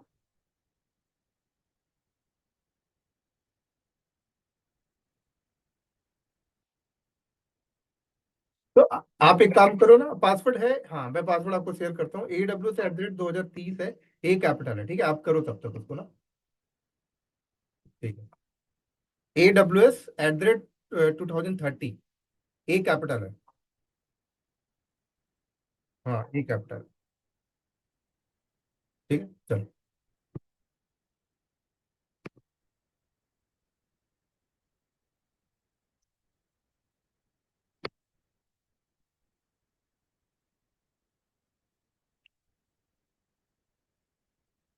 तो अभी यहाँ पर देखो कंपनी क्या कहती है, कंपनी कहती है मोस्टली कंपनी अगर AWS क्लाउड पे जा रही है तो ज्यादातर प्रेफर करती है अपना वर्चुअल प्राइवेट क्लाउड बनाना, जिसको हम लोग कहते हैं VPC।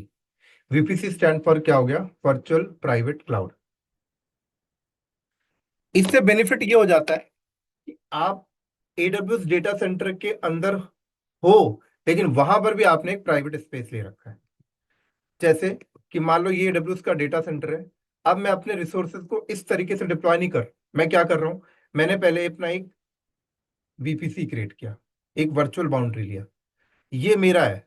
अब साइड में कोई और कंपनी का अलग होगा, साइड में कोई और कंपनी अलग है, तो मेरे बाउंड्री के अंदर जो भी मैं एक्टिविटीज कर रहा हूँ ये नहीं देख सकता, ये नहीं देख सकता। ये हो गया हमारा VPC। ठीक है। तो जब भी हम लोग VPC सेटअप करते हैं, क्या हाँ जी हाँ जी बोले। वीनेट, हाँ वीनेट बोलते हैं जोर में। ठीक है, VPC। तो अब क्या होता है कि जब भी हमें VPC सेटअप करना है तो VPC सेटअप करने से पहले आपको कुछ चीजों का ध्यान रखना होता है। जैसे फर्स्ट नंबर चीज ये है कि आपके पास जो प्रोजेक्ट, आप जो VPC बना रहे हो वो किस लिए बना रहे हो। ठीक है, तो यहां पर मान लो एक XYZ नाम की कंपनी है जिसने मुझे ऑर्डर दिया, कॉन्ट्रैक्ट दिया। तो सबसे पहले मैं उस XYZ नाम की बिजनेस टीम से बैठकर डिस्कस करूंगा कि आपका कोर ऑफ बिजनेस क्या है। तो मान लो उन्होंने मुझे बताया कि हमारा कोर ऑफ बिजनेस जो है वो एक हेल्थ केयर का है, लाइक, या फ्लिपकार्ट का है, जो भी है, XYZ। मान लो हेल्थ केयर की बात करते हैं, उन्होंने बताया कि हमारी जो हॉस्पिटल्स हैं वो इस जियो लोकेशंस पे हैं, और सारा का सारा हॉस्पिटल का जो डेटा है वो एक दिन में इतना डेटा जनरेट होता है, और एक दिन में इतने कस्टमर उस पर हिट करते हैं, और उसका बैकअप मैनेजमेंट हम हमें हमें रखना है, उसका स्टोरेज मैनेजमेंट हमें बना के रखना है। तो आपकी जो टीम है वो जस्ट एक एनालिसिस करेगी कि यार कि इसकी इन सारी चीजों को हैंडल करने के लिए कितने कंप्यूटर्स की रिक्वायरमेंट है, कितने स्विचेस की रिक्वायरमेंट पड़ेगी, करंट में कितनी पड़ेगी, फ्यूचर में कितनी रिक्वायरमेंट पड़ेगी। ठीक है, उसके अकॉर्डिंग आप क्या करोगे, सबसे पहले आप लोग IP एड्रेस का सिलेक्शन करोगे। तो इसका मतलब है सबसे पहले हमें ना एक आईपी एड्रेस की स्ट्रांग नॉलेज होनी चाहिए कि आईपी एड्रेस के अंदर कौन कौन सी क्लासेस होती हैं, IPv4 क्या होता है, IPv6 क्या होता है। राइट, IPv6 तो अपनी अलग ही है, वहां पर तो क्लासेस का कंसेप्ट अलग ही है। IPv4 में अगर हम लोग बात करें तो हमें पता होना चाहिए कि कौन कौन सी क्लासेस होती हैं, क्लास ए क्या होता है, क्लास बी क्या होता है, क्लास सी क्या होता है, क्लास डी क्या होता है, क्लास ई क्या कौन सी होती है। राइट, क्लास ए की रेंज क्या है, क्लास बी की रेंज क्या है, क्लास सी की रेंज क्या है, क्लास डी की रेंज क्या है, क्लास ई की रेंज क्या है। राइट, तो आप लोग मुझे बताओ क्लासेस IPv4 के अंदर, IPv4 के अंदर हम लोग बात करें, क्लास ए की रेंज क्या है, कौन बताएगा मेरे को। किसको याद है क्लास ए की रेंज, ऐसे ही बता दो। क्या, 0 से लेकर 127। राइट, क्लास बी का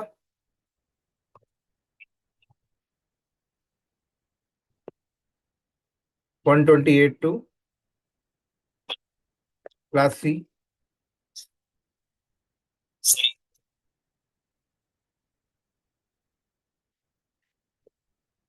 क्लास सी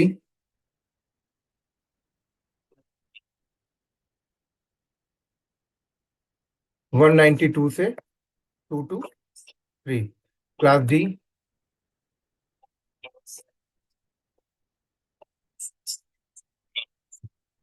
239, क्लास ई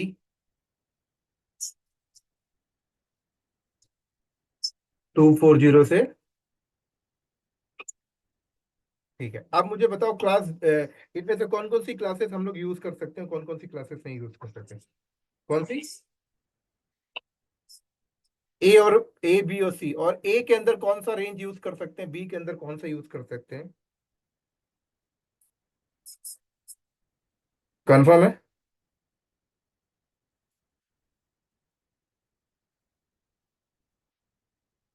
क्या नाम है आपका। हर्ष।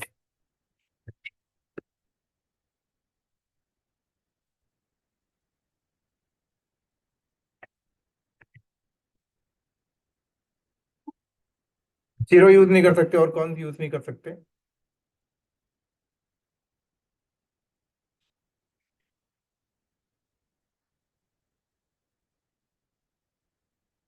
अच्छा, क्या मैं 9 यूज कर सकता हूँ, क्या मैं 11 यूज कर सकता हूँ। अच्छा, और कौन बताएगा मुझे।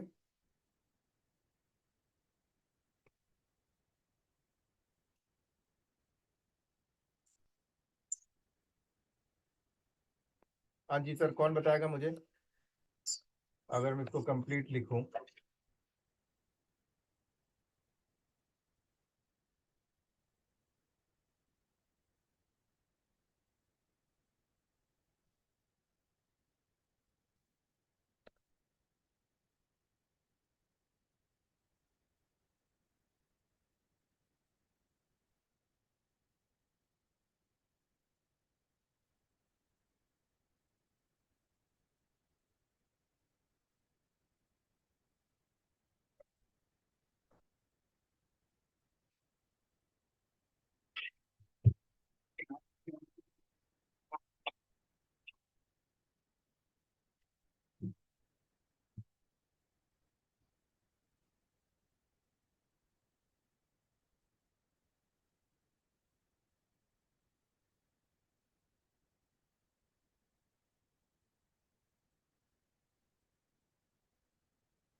देखो,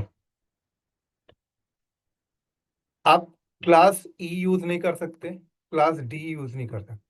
ठीक है, क्लास डी आपका मल्टीकास्टिंग के लिए हो गया, क्लास ई आपके रिसर्च के लिए हो गया। आप यूज कर सकते हो क्लास ए बी सी, और क्लास ए बी सी में भी आप सारी आईपी यूज नहीं कर सकते। क्लास ए में जो आप यूज कर सकते हो, वो आप यूज कर सकते हो क्या, 10.0.0.0 से लेकर 10.255.255.255, ठीक है, ये आप यूज कर सकते हो। अगर क्लास बी में अगर हम लोग बात करें, तो क्लास बी में आप यूज कर सकते हो क्या,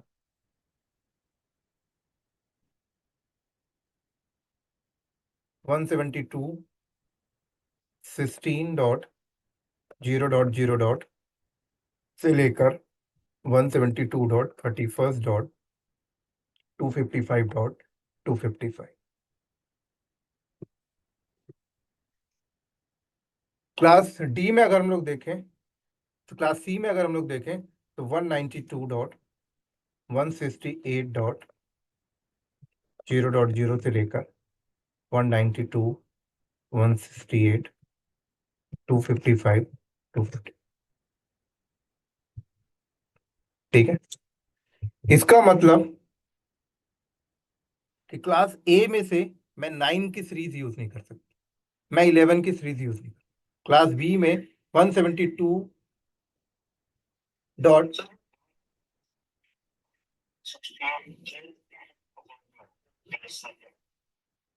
कौन सा, हाँ,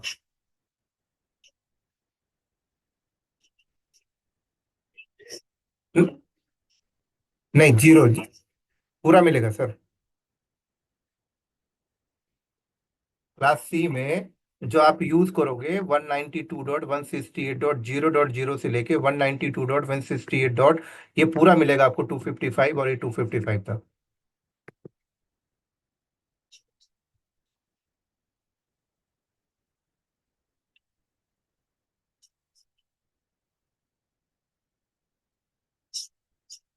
मास्किंग किसकी बात कर रहे हैं, अभी मैं मास्क नहीं लिखा ना अभी मैंने। मास्किंग तो निकालेंगे तो निकल के आएगा ना अभी। अभी तो लास्ट, लास्ट आप तो वैसे भी यूज नहीं कर सकते, फर्स्ट तो वैसे भी यूज नहीं कर सकते, वो अलग बात है। अभी मैं जो आपको बता रहा हूँ, ये बता रहा हूँ क्लास ए में से जो आप कितनी बड़ी रेंज है, इनमें से आप ये रेंज यूज कर सकते हो। अब इस रेंज में वो अलग बात है कि फर्स्ट आईपी यूज नहीं कर सकते, लास्ट आईपी यूज नहीं कर सकते, वो अभी हम बाद में डिस्कस करेंगे, राइट। तो अभी जस्ट अंडरस्टैंड करो कि क्लास बी के अंदर आप इस रेंज को ही केवल यूज कर सकते हो, और क्लास सी के अंदर भी आप इस रेंज को ही केवल यूज कर सकते हो। रेंज तो आपके पास क्लास सी में इतनी बड़ी है, बट इतनी बड़ी आप यूज नहीं कर रहे, आप सिर्फ ये यहां से यहां तक यूज करोगे। और उसके पीछे रीजन क्या है मैं आपको बता देता हूँ। उसके पीछे रीजन ये है कि आईपी को डिजाइन करने वाली जो आईना कंपनी है, उन्होंने सारी की सारी आईपी को पेड रखी है, सिर्फ इस रेंज को छोड़ के। क्लास बी के अंदर सारी आईपी पेड रखी है सिर्फ इस रेंज को छोड़ के। क्लास सी के अंदर सारी आईपी पेड है इस रेंज को छोड़ के।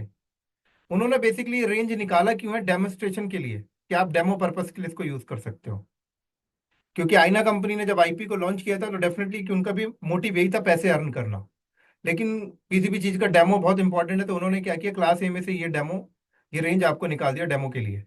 क्लास बी में से ये निकाल दिया, क्लास सी में से ये निकाल दिया, उन्होंने आपको दे दिया, राइट। यूज कर, नहीं नहीं, आप अंडरस्टैंड, मेरी बात को अभी क्लियर कर रहा हूं, अभी आपका सवाल वेट करो थोड़ा, राइट। हो गया ना। देखो, आईना ने इसको प्राइवेट नेटवर्क के लिए नहीं दिया है, इसको डेमो पर्पस के लिए दिया है। यूज आप उसको प्राइवेट सेटअप बनाने के लिए कर रहे हो, करो, उसके लिए उनको कोई रिस्ट्रिक्शन नहीं है, ठीक है ना। उन्होंने बेसिकली, उनका मोटिव ये है कि आईपी जब उन्होंने बनाया, तो डेफिनेटली उनका मोटिव है पैसे कमाना। उन्होंने क्लास ई को रिजर्व कर दिया रिसर्च सेंटर के लिए, क्लास डी को रिजर्व कर दिया मल्टीकास्टिंग के लिए। क्लास डी का रेंज उन्हीं को मिलेगा जो मल्टीकास्टिंग कर रहे हैं, जैसे शेयर बाजार वाले हो गए, मीडिया वाले हो गए। इनका कॉस्ट हैवी होता है। जो रिसर्च है, जो साइंटिस्ट हैं, वो, उनके लिए ये रिजर्व है। इस आईपी को आप बाय करोगे, कॉस्ट बहुत ज्यादा लगेगा। उन्होंने नॉर्मल पीपल्स के लिए, नॉर्मल यूजर्स के लिए ए बी सी निकाला। लेकिन ए बी सी में सारी आईपी उन्होंने पेड रखी। उन्होंने बोला कि यार, अगर आईपी पेड रहेगा तो लोगों को पता कैसे चलेगा, इसे यूज कैसे करते हैं। तो यूज करने के लिए उन्होंने डेमो पर्पस पे ये रेंज निकाल के दिया आपको, ये डेमो पर्पस पे निकाल के दिया, ये डेमो पर्पस पे निकाल के दिया। लोग क्या करने लगे, इस डेमो पर्पस को अपने प्राइवेट सेटअप में बनाने के लिए यूज करने लगे। जब भी कोई कंपनी अपना प्राइवेट डेटा सेंटर बनाती है तो इसको यूज कर लेती है, इसको यूज कर लेती है, इसको यूज कर लेती है। यूज करने की अगर हम लोग बात करें तो इनके अलावा जो 9 सीरीज है, 10 के पहले जो 9 है और 10 के बाद जो 11 है, आप उसको भी यूज करो और उसको भी यूज करके आप अपना प्राइवेट डेटा सेंटर बना सकते हो, नो प्रॉब्लम। कभी रिस्ट्रिक्शन आपको नहीं लगेगी। अगर मैं अपना कोई प्राइवेट डेटा सेंटर बना रहा हूँ और वहां पर मैं 10 की रेंज नहीं यूज कर रहा, 9 यूज कर रहा हूँ, कर सकते हो। 11 के बाद, 10 के बाद यूज कर रहा हूँ, 11 यूज कर सकते हो। लेकिन प्रॉब्लम कब आती है? प्रॉब्लम तब आती है जब आपका इंटरनल कोई कंप्यूटर है, कभी वो इंटरनेट पे जाने की कोशिश करेगा, तो इंटरनेट पे जब जो जाएगा, तो ऑलरेडी आईना ने 9 सीरीज या 11 सीरीज किसी कस्टमर को सेल कर रखा है। जैसे मान लो कि कोई कंपनी ने एक पूरा रेंज खरीद के रखा है अपने इन्वायरमेंट के लिए, तो ऑलरेडी एक ऐसा पब्लिक नेटवर्क पे गेटवे होगा, राउटर होगा, जहां पर आईपी यूज हो रही है और आईना के थ्रू प्रोवाइड की गई है। तो कॉन्फ्लिक्ट का इशू आएगा। क्या होगा? आपकी आईपी उसकी आईपी कॉन्फ्लिक्ट होगी। तो इसीलिए उन्होंने, हर कंपनी क्या करती है, प्राइवेट रेंज यूज करती है। क्या यूज करती है? प्राइवेट। तो ये डेमोस्ट्रेशन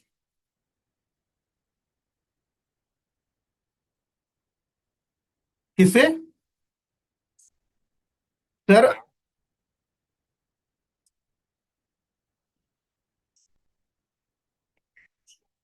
मैं आपको आंसर दे रहा हूं। अगर मुझे यहाँ पर कोई कार खरीदनी है तो मैं टाटा के पास थोड़ी जाता हूँ कि मेरे को कार देते, मैं एजेंसी के पास जाता हूँ।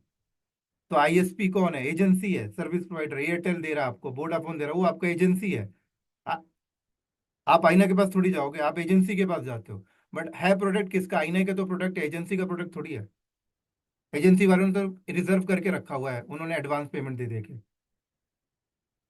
तो अगर मुझे कोई कार खरीदनी है तो मैं टाटा के पास नहीं जा रहा हूँ, मैं महिंद्रा के पास थोड़ी जा रहा हूँ, मैं एजेंसी के पास जा रहा हूँ। एजेंसी कौन है? वो मेरे जैसा, आप जैसे ही कोई है, जिन्होंने एजेंसी खोल के बैठा है और उनसे कार शोरूम पे खड़ा करके रखा है, मैं उनसे तो जैसे एक कंसेप्ट है, उसको अंडरस्टैंड करूंगा। प्रोडक्ट तो आईना का ही ना, सर्विस प्रोवाइडर का थोड़ी है, एयरटेल का थोड़ी है, वोडाफोन का थोड़ी है। अब एडब्ल्यूएस कहते हैं कि मैं भी आपको आईपी सेल कर रहा हूँ, तो आप ही क्या बोलोगे? एडब्ल्यूएस की आईपी है? आईपी तो आईना की है, डिजाइन तो उन्होंने किया ना। एडब्ल्यूएस एक एजेंसी है बस।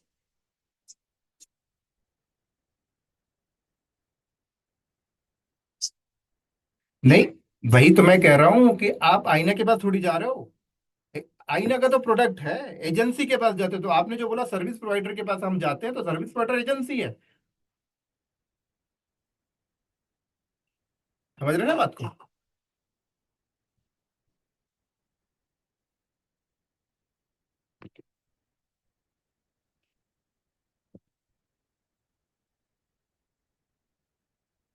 चलो, तो आप अपना प्राइवेट जब डेटा सेंटर बनाओगे, ठीक है, तो आप अपना ऑन इन हाउस भी आप क्या करते थे, इसी रेंज को आप यूज करते थे। या तो आप बी में से ये यूज करोगे या सी में से आप ये यूज करोगे। ठीक है। अगर हम ए की बात करें और बी की बात करें और सी की बात करें, इनमें डिफरेंस मेजर क्या है? इनमें मेजर डिफरेंस ये है कि ए में आपको आईपीस ज्यादा मिल जाती हैं, ठीक है, इसमें आपको आईपी थोड़ी सी कम मिलेगी बट नेटवर्क्स आपको ज्यादा मिल जाएंगे। इसमें आपको आईपी बहुत कम मिलेगी, नेटवर्क बहुत ज्यादा मिल जाएगा। तो कंपनी की अपनी अपनी रिक्वायरमेंट होती है। अगर किसी कंपनी को मैटर करता है कि यार उन्हें नेटवर्क ज्यादा चाहिए, तो बी को सिलेक्शन करते हैं। किसी कंपनी को रिक्वायरमेंट पड़ता है कि यार इक्वल इक्वल चाहिए, आईपी भी इक्वल चाहिए, नेटवर्क भी इक्वल चाहिए, तो बी के साइड जाएंगे। किसी कंपनी को मैटर करता है नहीं यार, हमें नेटवर्क से मतलब नहीं है, हमें होस्ट ज्यादा चाहिए, आईपी की रिक्वायरमेंट हमें बहुत ज्यादा है, हमारा इन्वायरमेंट बहुत बड़ा है, तो क्लास ए को प्रेफर करते हैं। और ये सारी चीजें जो हैं, वो आपने पहले कभी नेटवर्किंग कवर की होगी, तो आप लोगों को पता होगा। ठीक है। तो आईपी एड्रेस में मैं इतना बात नहीं करूंगा, क्योंकि आईपी एड्रेस की इटसेल्फ अपनी एक क्लासेस होती हैं जो 30 आवर्स की होती हैं, जिनमें आपको पूरी नेटवर्किंग, सबनेटिंग, सुपर नेटिंग सारी चीजें लर्न की बताई जाती हैं। सिर्फ अभी हमें इतना समझना है कि क्लास ए के अंदर ये रेंज है, बी के अंदर ये रेंज है, सी के अंदर ये रेंज है। और इन रेंज में आप जो यूज करोगे वो कौन सा यूज करोगे? यूज करने के लिए आप तो ए की कोई भी रेंज यूज कर सकते हो, बी की कोई भी यूज कर सकते हो, सी का कोई भी यूज कर सकते हो, लेकिन हम यूज इसलिए नहीं करते कि आगे फ्यूचर में अगर हमें कभी इंटरनेट में जाना होगा तो कॉन्फ्लिक्ट जैसा इशू हमारे साथ क्रिएट ना हो। इसलिए हम लोग एक स्टैंडर्ड जो बनाया बनाया गया है, उसके अकॉर्डिंग हम लोग चलेंगे। 10 के अंदर ये और ए के क्लास ए के अंदर 10 की सीरीज यूज करेंगे, बी के अंदर 172.16 की सीरीज यूज करेंगे, क्लास सी के अंदर 192.168 को यूज करेंगे। ठीक है। तो अब हम लोग यहाँ पर आगे चलते हैं हाँ जी। हाँ, आप प्राइवेट आईपी बोलते हो इसको अपने यूज पर्पस से, बट एक्चुअली इसको जो डिजाइन किया गया वो डेमो के लिए दिया गया है।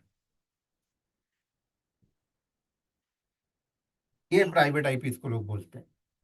क्यों बोलते हैं? क्योंकि इसको हम लोग अपना प्राइवेट डेटा सेंटर के अंदर यूज करते हैं, तो लोगों ने जस्ट एक वर्बली बोलना स्टार्ट कर दिया प्राइवेट है।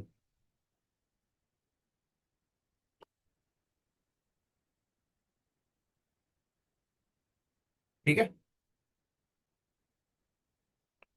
तो यहां पर देखो क्या होगा कि मान लो एक एक्सवाइजेड नाम की कंपनी है और इस एक्सवाइजेड नाम की कंपनी को सेटअप अपना लगाना है। तो उन्होंने जस्ट लाइक एनालिसिस किया कि यार हमें इतने कंप्यूटर्स की नीड है, इतने आईपीस चाहिए, इतने राउटर्स हम लगाएंगे, इतने फायरवॉल्स हमें लगाएंगे, उनमें हमें आईपी की रिक्वायरमेंट पड़ेगी। तो उन्होंने जस्ट सिलेक्शन कर लिया क्लास ए की ये रेंज। अब यहाँ पर डिपेंड करता है कि ठीक है, आपने सिलेक्शन तो कर लिया, आपने सोचा कि हमने अपने डेटा सेंटर बनाएंगे और डेटा सेंटर के अंदर हमने क्या यूज करना है। ये फॉर एग्जांपल मेरा डेटा सेंटर बन रहा है और उसके अंदर मुझे यूज करना है क्लास ए का ये 10.0.0. ठीक है। और आपने नेटवर्किंग के नीचे सबनेटिंग वगैरह निकाल के आपने यूज कर लिया। अब डिपेंड करता है कि आपके इसके अंदर नंबर ऑफ डिपार्टमेंट्स होंगे। जैसे एक डिपार्टमेंट्स आपका हो गया, अगर मैं फॉर एग्जांपल बात करूं, एक आपका इन्वायरमेंट हो गया फ्रंट एंड का, क्या हो गया, फ्रंट एंड इन्वायरमेंट हो गया। एक आपकी कंपनी में हो गया बैक एंड इन्वायरमेंट, क्या हुआ, बैक एंड। ठीक है। और एक आपकी कंपनी में ही हो गया डेटाबेस इन्वायरमेंट, क्या हो गया, डेटाबेस। या इसको समझने के लिए हम लोग ऐसे करते हैं, लास्ट वाले को डेटाबेस, ये हो गया आपका बैक एंड, ये हो गया आपका फ्रंट।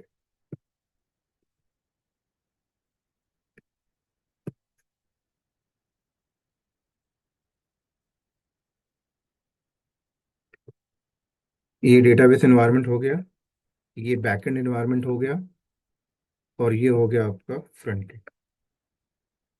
ठीक है। ये front end, back and, database, और ये हो गया आपका पब्लिक इन्वायरमेंट।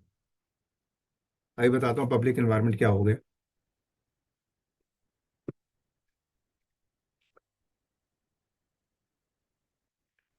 अब आपने क्या बोला कि ये जो मैंने आईपी यहाँ पर चूज किया है, अब इसमें मैं सबनेटिंग कर रहा हूँ। ठीक है।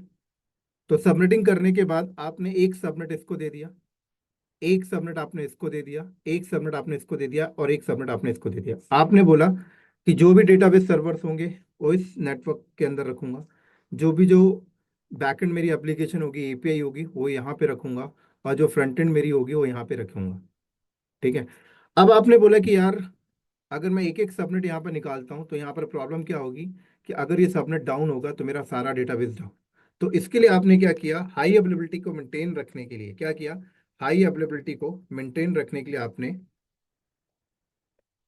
यहाँ पर दो दो सबनेट्स आपने क्रिएट किए, subnets number one, subnets number two. ये दोनों सबनेट आपके डेटाबेस के लिए हो गए। दो से ज़्यादा भी आप रख सकते हो। ये दो सबनेट्स हो गए आपके बैकएंड के लिए,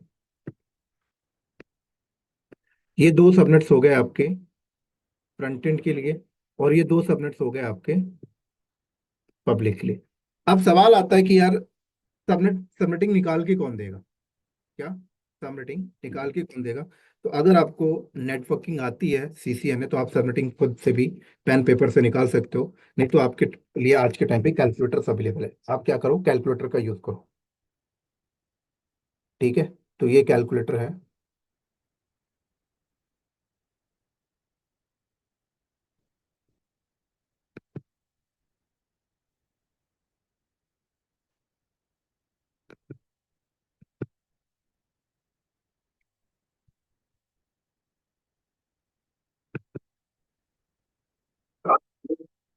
हाँ जी, हाँ जी, बोले। बता रहा हूँ बता रहा हूँ।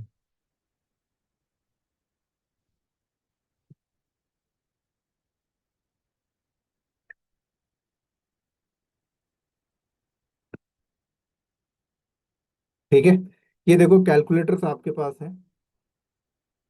इससे बेटर कैलकुलेटर निकालता हूँ।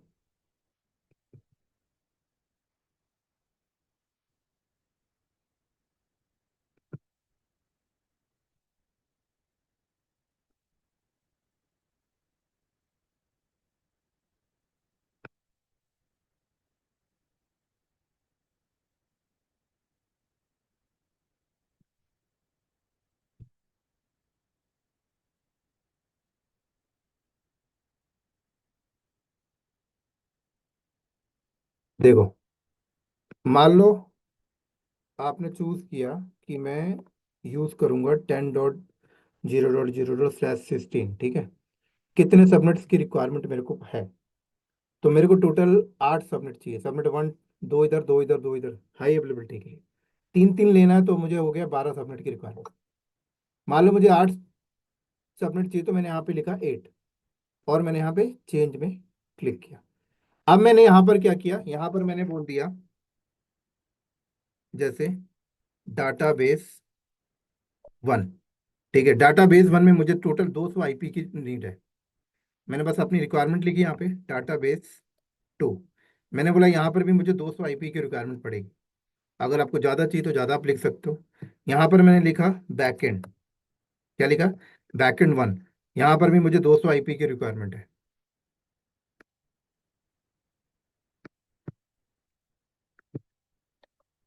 और यहाँ लिखा मैंने क्या? Front end. Front end one, उसमें भी मुझे 200 आईपी की रिक्वायरमेंट है।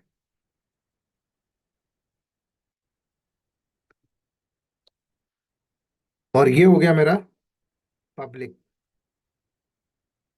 ENV, पब्लिक इन्वायरमेंट, जहां पर मुझे सिर्फ 50 आईपी की रिक्वायरमेंट है। क्या? जहां पर सिर्फ मुझे 50 आईपी की रिक्वायरमेंट। मैंने सबमिट में क्लिक किया। जैसे ही मैं सबमिट में क्लिक किया तो देखो इसने मुझे सबमिटिंग निकाल कर दे दिया। ठीक है। अब इसके पीछे इन्होंने कैलकुलेटर का इस्तेमाल किया है। अगर मुझे इसे अपने पेन पेपर से निकालना है, अपने माइंड से निकालना है, तो इसके लिए आपको पहले आईपी एड्रेस बहुत अच्छे तरीके से लर्न करना पड़ेगा। ठीक है, जिसमें आपको 15 से 20 आवर्स अलग से इसका सेशन होता है, वो आपको अटेंड करना पड़ेगा। हालांकि ये चीज़ आपको पहले से आनी चाहिए, क्योंकि AWS में जस्ट हमें कैलकुलेटर का इस्तेमाल करके हम अपना काम आगे कर सकते हैं, तो वहां तक हमें जाने की जरूरत नहीं है। तो यहाँ पर क्या किया मैंने, देखो सबनेटिंग निकाल लिया। वन, टू, ये रहा है उसकी मास्किंग। ये रेंज, वैलिड रेंज कितना मुझे मिलेगा, ब्रॉडकास्ट, सारी चीज़ें लिखी हुई हैं। तो मैंने उठाया ये, और मैंने बोला कि ये अब मुझे इम्प्लीमेंट कहाँ करना है। तो अब मैं AWS क्लाउड में जाऊंगा, और AWS क्लाउड में मैं जाके क्या करूंगा, AWS क्लाउड में जाऊंगा, और वहां पर जस्ट एक वर्चुअल बाउंड्री खींचूंगा। तो वर्चुअल बाउंड्री का मतलब क्या हुआ, आपने VPC बना लिया। VPC stand for virtual boundary, और आपने एक वर्चुअल बाउंड्री को आपने नाम दे दिया प्रोजेक्ट के अकॉर्डिंग। मेरा प्रोजेक्ट का नाम है आर इंफ्रा, मैंने दे दिया आर इंफ्रा। और मैंने उस पर एक range, top of range set कर दिया ये, बस। तो ये बाउंड्री मुझे मिल गई। अब इस बाउंड्री के अंदर मैं सबनेटिंग कर रहा हूं। तो मैंने दो दो subnet, subnet number one, subnet number two. Subnet number one का नाम मैंने क्या रखा, डेटाबेस वन। क्या रखा मैंने, शॉर्टकट नाम दे रहा हूँ, स्पेस नहीं बचेगा, DB1। उस पे मैंने आईपी क्या कर दिया, 10.0.0.0/24। सबनेटिंग मैंने निकाली है अभी कैलकुलेटर से, जो मैंने यहाँ पर अप्लाई करना है। तो एज एन AWS का काम क्या है, AWS इंजीनियर का काम क्या है? AWS इंजीनियर का काम है कि VPC क्रिएट करना, और देन उसके बाद सबनेट क्रिएट करना, और सबनेट में ये नेटवर्क एसोसिएट करना, ये काम है AWS का।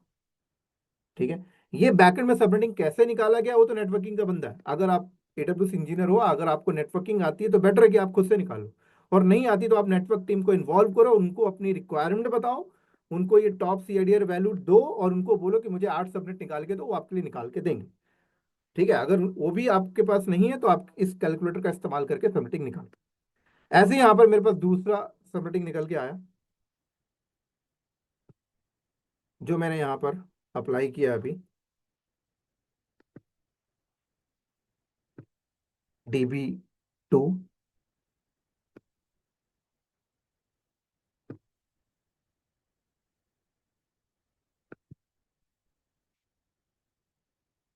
ये लो। ठीक है। तो ये इधर एंड ये इधर।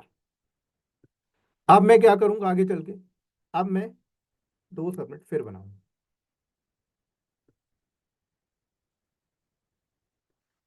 अब ये वाला जो मेरा सबमिट हो गया मेरा एप्लीकेशन, राइट, बैकएंड। यहाँ लिख देता हूँ BK1 एंड BK2। ये तो नाम मैंने दिया है, इसके ऊपर मुझे अप्लाई करना होगा।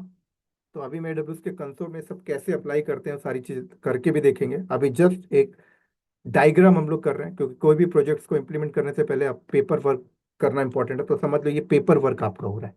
क्या हो रहा है आपका? ये पेपर वर्क। क्योंकि अगर पेपर वर्क खराब हो गया तो इम्प्लीमेंट भी अगर खराब हो गई तो बाद में फिर चेंजेस करने में प्रॉब्लम आती है।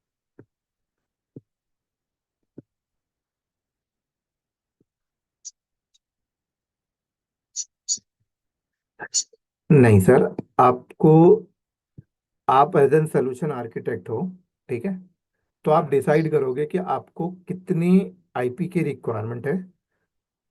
मान लो मैं AWS इंजीनियर हूँ, ठीक है। मेरे को पता है कि मुझे अपने इन्वायरमेंट में 400 डेटाबेस सर्वर लगाने हैं, 400 बैकएंड सर्वर है, 400 फ्रंट एंड है, और 200 पब्लिक है, और 50 राउटर्स लगाने हैं, 50 फायरवॉल, 20 फायरवॉल्स लगाने हैं। कुछ मुझे like DNS, like load balancer लगाने हैं 20 मुझे, ठीक है। उसके बाद मुझे 10 प्रॉक्सी सर्वर लगाने हैं। टोटल काउंट करो कितने रिसोर्सेस लगाने हैं। जितने रिसोर्सेस मतलब उतनी IP। तो मान लो टोटल रिक्वायरमेंट मेरे को बन के आएगी 2000 IP की मुझे जरूरत है इस प्रोजेक्ट के लिए। और सारी डिपार्टमेंट को अलग अलग रखना है। तो मैं 2000 IP को लेके पहुंचूंगा नेटवर्किंग डिपार्टमेंट के पास। जो लोग IP वाले बंदे हैं उनको बोलूंगा कि मुझे 2000 IP के अकॉर्डिंग आप मुझे नेटवर्क डिसाइड करके दो क्या होना चाहिए। और सारे डिपार्टमेंट मुझे अलग अलग रखने हैं, तो उन्होंने फिर वो आपको देंगे कि ये आप यूज करो, ठीक है। वो आपको नेटवर्क सबनेटिंग निकाल कर देंगे। आपको जस्ट इंप्लीमेंट करना है एज एन AWS इंजीनियर। क्या करना है? इंप्लीमेंट बस। वो सब वो करेंगे, हम क्यों करेंगे सर? वो करेंगे। अगर वहीं पे अगर आपको नेटवर्किंग की प्रीवियस नॉलेज है तो आप खुद कर लो, तो वो फिर आपका एडवांटेज है कि आप नेटवर्किंग टीम को इन्वॉल्व नहीं कर रहे हो। तो फिर वो आपका कंपनी आपको अलग लेवल पे ग्रोथ देगी, यार इसको तो नेटवर्किंग भी आती है, अच्छी बात है। समझ गए?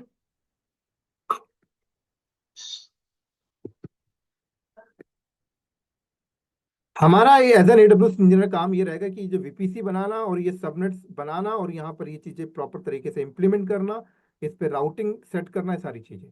तो जैसे मैंने दो सबनेट ये बनाए DB के, दो मैंने बैकएंड के बनाए, अब मैं यहाँ पर दो सबनेट क्या बनाऊंगा? फ्रंट एंड के। फ्रंट एंड के दो सबनेट बनाऊंगा, और ऐसे पब्लिक के दो सबनेट यहाँ पर मैं बनाऊंगा, ठीक है।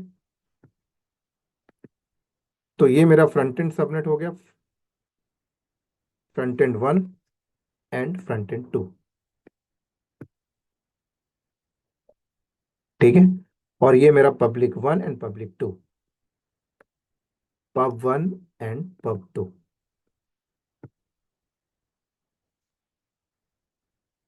और सिर्फ इसको बनाने के बाद मुझे ये सारी चीजें उसके साथ इंप्लीमेंट भी करनी है।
ठीक है। अब देखो, अब यहाँ पर एज एन AWS इंजीनियर जो काम क्या है। ये तो आपने वीपीसी बना दिया, आपने अंदर सबनेट्स बना दिया। अब ये, अब यहाँ पर क्या है कि आपने बोला कि जितने भी डेटाबेस सर्वर्स होंगे वो हम यहाँ, जो भी हमारे डेटाबेस सर्वर्स बनेंगे वो इस नेटवर्क से कनेक्ट होंगे। ठीक है। और जो भी हमारे बैकएंड वाले सर्वर्स होंगे वो इधर से कनेक्ट होंगे, जो भी फ्रंट एंड वाले सर्वर्स होंगे वो इधर से कनेक्ट होंगे। तो अब डेटाबेस के कितने सर्वर्स हो सकते हैं मैटर नहीं करता, जितनी आईपी उतने तो लगी जाएंगे। राइट। अब जैसे ये जो सबनेटिंग आपने किया 10.0.0.0/24, इसमें तो जो पहली वाली आईपी है वो तो आपकी यूज नहीं होगी, तो गेटवे के लिए रिजर्व हो गई। किसकी? गेटवे के लिए। क्योंकि ये भी, इस सबनेट के अंदर भी तो बहुत सारे सर्वर्स होंगे। तो पहली वाली आईपी आप यूज नहीं कर सकते, किसी कंप्यूटर को नहीं दे सकते, किसी वर्चुअल मशीन को नहीं दे सकते, क्योंकि वो गेटवे के लिए रिजर्व हो जाती है। ठीक है। दूसरी आईपी भी आप यूज नहीं कर सकते, दूसरी आईपी मतलब 10.0.0.2 भी आप यूज नहीं कर सकते। क्यों यूज नहीं कर सकते? म्यूट करो यार, कौन है? म्यूट करके रखो। तो ध्यान से सुनना, बहुत इंपॉर्टेंट लाइन बोल रहा हूँ। आपने जो सबमिटिंग किया उसमें से पहली आईपी जीरो तो वैसे भी यूज नहीं होगी, पहली आईपी यूज नहीं कर सकते, क्यों? रिजर्व फॉर द गेटवे, क्योंकि इस सबमिट के अंदर बहुत सारे मशीन लगेंगे। ठीक है। दूसरी, सेकंड नंबर की आईपी भी आपको नहीं मिलेगी, क्योंकि सेकंड नंबर की IP reserve for the DNS and DHCP, क्योंकि इन मशीन को डीएनएस सर्वर चाहिए ना, इंटरनेट डीएनएस सर्वर कहाँ चल रहा है, तो ऑटोमेटिक कॉन्फ़िगर करके रखते हैं 2 पे। तीसरी भी आपको नहीं मिलेगी। तीसरी आपको क्यों नहीं मिलेगी? क्योंकि तीसरी उन्होंने फ्यूचर प्लानिंग के लिए रख दिया है, कि फ्यूचर में कोई कैसी सर्विस वो लोग लॉन्च करेंगे फ्यूचर में कभी, तो थर्ड आईपी भी और रिजर्व है। आपको जो मिलेगी फोर्थ से मिलेगी। इसका मतलब इस कंप्यूटर को आईपी जो मिलेगी मेरे डब्ल्यूएस अकाउंट में, वो क्या मिलेगी? 10.0.0.4/24। जीरो नहीं मिलेगी, वन नहीं मिलेगी, टू नहीं मिलेगी, थ्री नहीं मिलेगी, फोर से मिलेगी। और लास्ट वाली आईपी तो आप सबको पता ही है कि वो तो यूज कर ही नहीं सकते। वही केस यहाँ पर भी होगा, वही केस यहाँ पर, वही केस यहाँ पर भी, वही केस यहाँ पर। ठीक है। तो ऐसे ही यहाँ पर अगर मेरा ये जो सर्वर है इससे कनेक्टेड है, तो इसको इसको आईपी जो मिलेगी वो इधर से मिलेगी, इसको जो आईपी मिलेगी वो इधर से मिलेगी। कौन है? क्या बोल रहे हो? हाँ हाँ। हम्म। आप यूज नहीं करोगे, एडब्ल्यूएस का अपना, आप रिजर्व नहीं कर रहे हो, एडब्ल्यूएस का अपना स्टैंडर्ड है कि पहली IP reserve for the gateway, दूसरी IP reserve for the DNS and DHCP, तीसरी फ्यूचर प्लानिंग के लिए उन्होंने अलग रखी है। आपको जो मिलना स्टार्ट होगी वो मिलेगी, थर्ड आईपी जो है फ्यूचर प्लानिंग के लिए उन्होंने रखी है, आपको जो मिलना स्टार्ट होगी वो फोर से मिलेगी।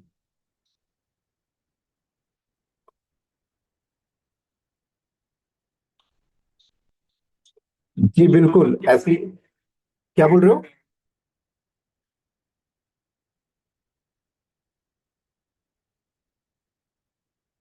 नहीं नहीं, आप समझ नहीं रहे बात को, मैं क्या कहना चाह रहा हूँ। मैं ये कहना चाह रहा हूँ कि आपने ये जो सबनेटिंग आपने निकाली है, इसमें आपको कितनी आईपी मिल रही है? 200 आईपी मिल रही है।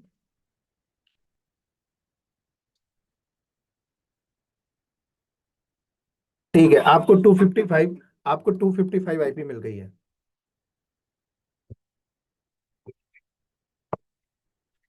ठीक है, कोई दिक्कत नहीं, आपको 255 आईपी मिली है। अब ये कहा जाता है कि 255 आपको आईपी तो मिली है, लेकिन आप ये समझो कि आप इसमें से 250 आईपी यूज कर सकते हो, 5 आईपी आप यूज नहीं कर सकते। उन 5 में से कौन कौन सी आप यूज नहीं कर सकते वो बताया जा रहा है आपको अभी। आप यूज नहीं कर सकते वन, आप यूज नहीं कर सकते टू, आप यूज नहीं कर सकते थर्ड, और एक आप यूज नहीं कर सकते लास्ट वाली। उसके बाद जो मर्जी आपको यूज करना करो, उसके बाद सीक्वेंस नहीं चलता है। जरूरी नहीं कि मैं फोर लूं, मैं दूसरा भी ले सकता हूँ। आप जब आईपी, जब मशीन क्रिएट करोगे तो मैटर नहीं करता कि आप फोर लो, आप चाहो तो ये ले लो, कोई कोई रोकने वाला नहीं है आपको। एडब्ल्यूएस बोल रहा है कि आप ये ले लो, कोई दिक्कत नहीं, मेरे को क्या प्रॉब्लम है। नहीं, वन नहीं ले सकते सर, वन नहीं ले सकते।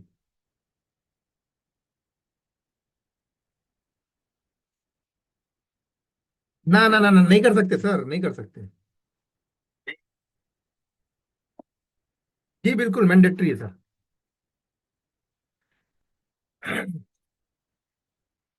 बिल्कुल।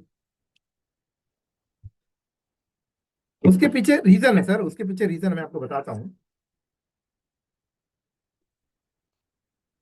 इसके पीछे रीजन ये है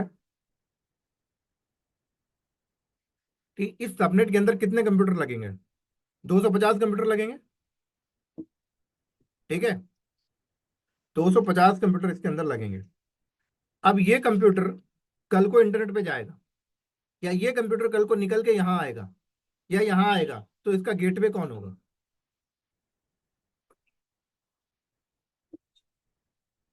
हाँ, क्योंकि गेटवे आप नहीं लगा रहे हो ना सर, गेटवे वो लगा के दे रहे हैं, तो वो अपने अकॉर्डिंग चल रहे हैं ना। आप गेटवे नहीं कॉन्फ़िगर करोगे सर। आप जो गेटवे कॉन्फ़िगर करोगे, वो गेटवे आप कॉन्फ़िगर करोगे यहाँ की ट्रैफिक को यहाँ जाने के लिए, वो गेटवे आप बताओगे। आप गेटवे कॉन्फ़िगर करोगे, मुझे बाहर जाना है, बाहर से अंदर आने का गेटवे कॉन्फ़िगर करोगे, इंटरनल का गेटवे आप कॉन्फ़िगर नहीं करोगे। ये बाय डिफॉल्ट वो कॉन्फ़िगर करके देते हैं आपको। जी बिल्कुल। हाँ, बेसिकली इन्होंने डिजाइन ऐसे किया है कि यूजर को कॉम्प्लिकेशन क्रिएट ना हो ज्यादा, है ना। नहीं तो अगर ये देखो कि हर इतने सारे सबनेट लगा रहे हो, हर सबनेट में अगर आपको गेटवे अपने अकॉर्डिंग कॉन्फ़िगर करोगे, इसका मतलब डेटा सेंटर तैयार करने में आपको गेटवे में ही कितना टाइम लग जाएगा। देखो, हर एक नेटवर्क में आपको गेटवे लगाना पड़ेगा।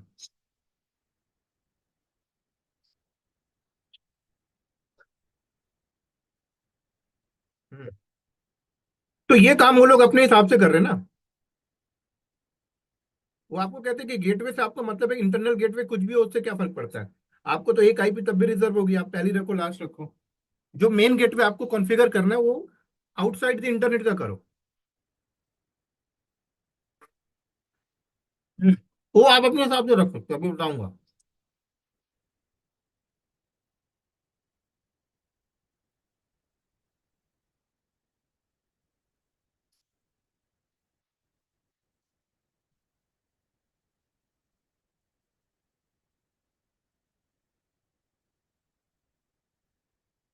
ठीक हो गया ना। चलो, तो सेम चीज यहाँ पर भी होंगी आपकी, सेम चीज यहाँ पर भी होंगी, सेम चीज यहाँ पर भी होगी। अब एक चीज मैं आपको बता दूं, एक वीपीसी बनाने के बाद आपने जो दो सबनेट यहाँ बनाए, दो सबनेट यहाँ बनाए, दो सबनेट आपने दो सबनेट यहाँ बनाए। अब आपकी 100 मशीनें इस सबनेट के अंदर है, 100 मशीनें इस सबनेट के अंदर है, 100 मशीनें इस सबनेट के अंदर है। इन सारे सबनेट की मशीन आपस में कम्युनिकेट करेंगी बाय डिफॉल्ट। क्यों करेंगी? क्योंकि आपस में इनकी राउटिंग कॉन्फ़िगर है, गेटवे इनका ऑलरेडी कॉन्फ़िगर है। अब सवाल सबसे बड़ा ये आता है कि ये पूरा का पूरा प्राइवेट है अभी। इंटरनेट से कोई भी बंदा परिंदा नहीं, कोई भी परिंदा पर नहीं मार सकता यहाँ पे। ये जो सर्वर्स हैं, कोई नहीं आ सकता यहाँ। ठीक है, यहाँ पे जो सर्वर्स हैं, यहाँ पे सर्वर पे बाहर से कोई नहीं आ सकता, यहाँ पे कोई नहीं आ सकता, कोई नहीं आ सकता, कोई नहीं आ सकता। क्यों नहीं आ सकता? क्योंकि ये टोटल प्राइवेट है। आपस में कम्युनिकेट का मतलब हो गया सर कि ये जो बाउंड्री के अंदर जो मशीन है वो आपस में कम्युनिकेट करेंगी, बाहर से कोई नहीं आ सकता। बाहर से कोई नहीं आ सकता।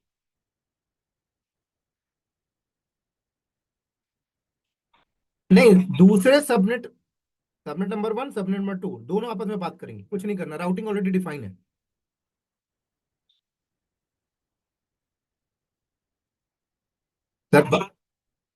सर सर बाद में लगाओ ना रिस्ट्रिक्शन, कौन रोका है? बाद में लगाओ फायरवॉल में ब्लॉकेज। बाई डिफॉल्ट की बात चल रही है अभी यहाँ पे। आप चाहते हो कि ये इससे बात ना करे तो फायरवॉल लगाओ ना, फिर आप फायरवॉल दे तो रहे हैं ये आपको, बट बाई डिफॉल्ट कम्युनिकेट करेंगे। क्योंकि इनके अकॉर्डिंग ये है कि एक वीपीसी के अंदर जितने भी नेटवर्क है आपस में बाई डिफॉल्ट कम्युनिकेशन डन है, ऑलरेडी डिफाइन है। आपको चाहते हो कि ये इससे बात ना करे, आप फायरवॉल में रूल डालो।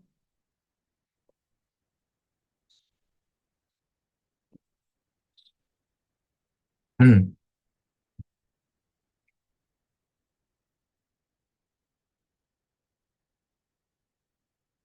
ठीक है।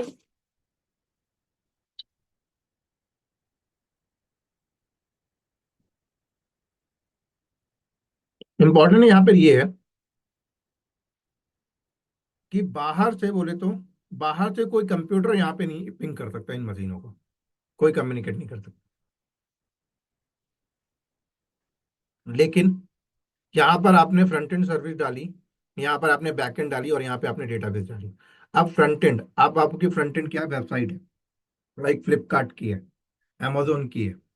तो आपके कस्टमर तो इंटरनेट पे बैठे हैं, वो कस्टमर यहाँ तक कैसे आएंगे? जब कस्टमर यहाँ आएगा तब बैकएंड में जाएगा, जब कस्टमर यहाँ आएगा तब कस्टमर डेटाबेस पे जाएगा। ठीक है। तो आपकी कंपनी ने क्या किया यहाँ पे स्पेस लेता हूँ थोड़ा।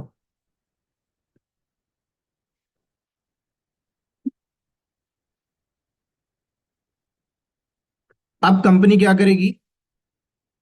एयरटेल के पास जाएगी, वोडाफोन के पास जाएगी। ये सब क्या है? एजेंसी है। ठीक है। यह कंपनी किसके पास जाएगी? एडब्ल्यूएस कहता है मैं भी एक एजेंसी हूँ। कंपनी उनसे गेटवे लेगी। ये कौन सा गेटवे है? Internet gateway. ये ठीक वैसे ही गेटवे जैसे आपने ऑन प्रेमिसेस में डेटा सेंटर लगाया और फिर आप एयरटेल के पास जाते हो और आप बोलते हो कि मेरे को आईएसपी से कनेक्शन चाहिए। वो लोग क्या करते हैं, अपना बोरिया बिस्तर बांध के आते हैं, एक राउटर लेके आते हैं और आपके डेटा सेंटर के बाहर एक ऐसा राउटर लगा देंगे। एक पोर्ट पे उन्होंने पब्लिक आईपी डाल दिया, एक पोर्ट पे आपकी कंपनी का इन्वायरमेंट का आईपी डाल दिया, और इस वाला ये वाला पोर्ट आपके बैकएंड से कनेक्टेड हो गया, ये वाला पोर्ट इंटरनेट से कनेक्टेड हो गया। ये जो राउटर हो गया वो आईएसपी का हो गया, एक सर्विस प्रोवाइडर। फिर बैकएंड में आप अपनी राउटर लगाना चाहते हो, अलग बात है। तो वही हमने क्या किया, एडब्ल्यूएस के पास गया और हमने बोला कि हमें एक राउट गेटवे दो। और ये गेटवे हो गया आपका इंटरनेट गेटवे। क्या हो गया? इंटरनेट गेटवे, जो आपको इंटरनेट से कनेक्ट कराएगा। इंटरनेट गेटवे जस्ट लाइक आप ऑन प्रेमाइसेस में जो एयरटेल वोडाफोन से लेते हो।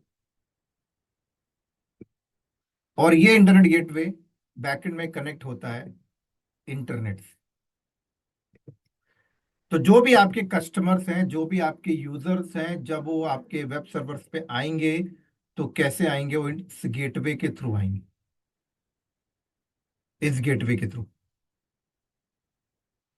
लेकिन इस गेटवे के थ्रू कहाँ जाएंगे पहले?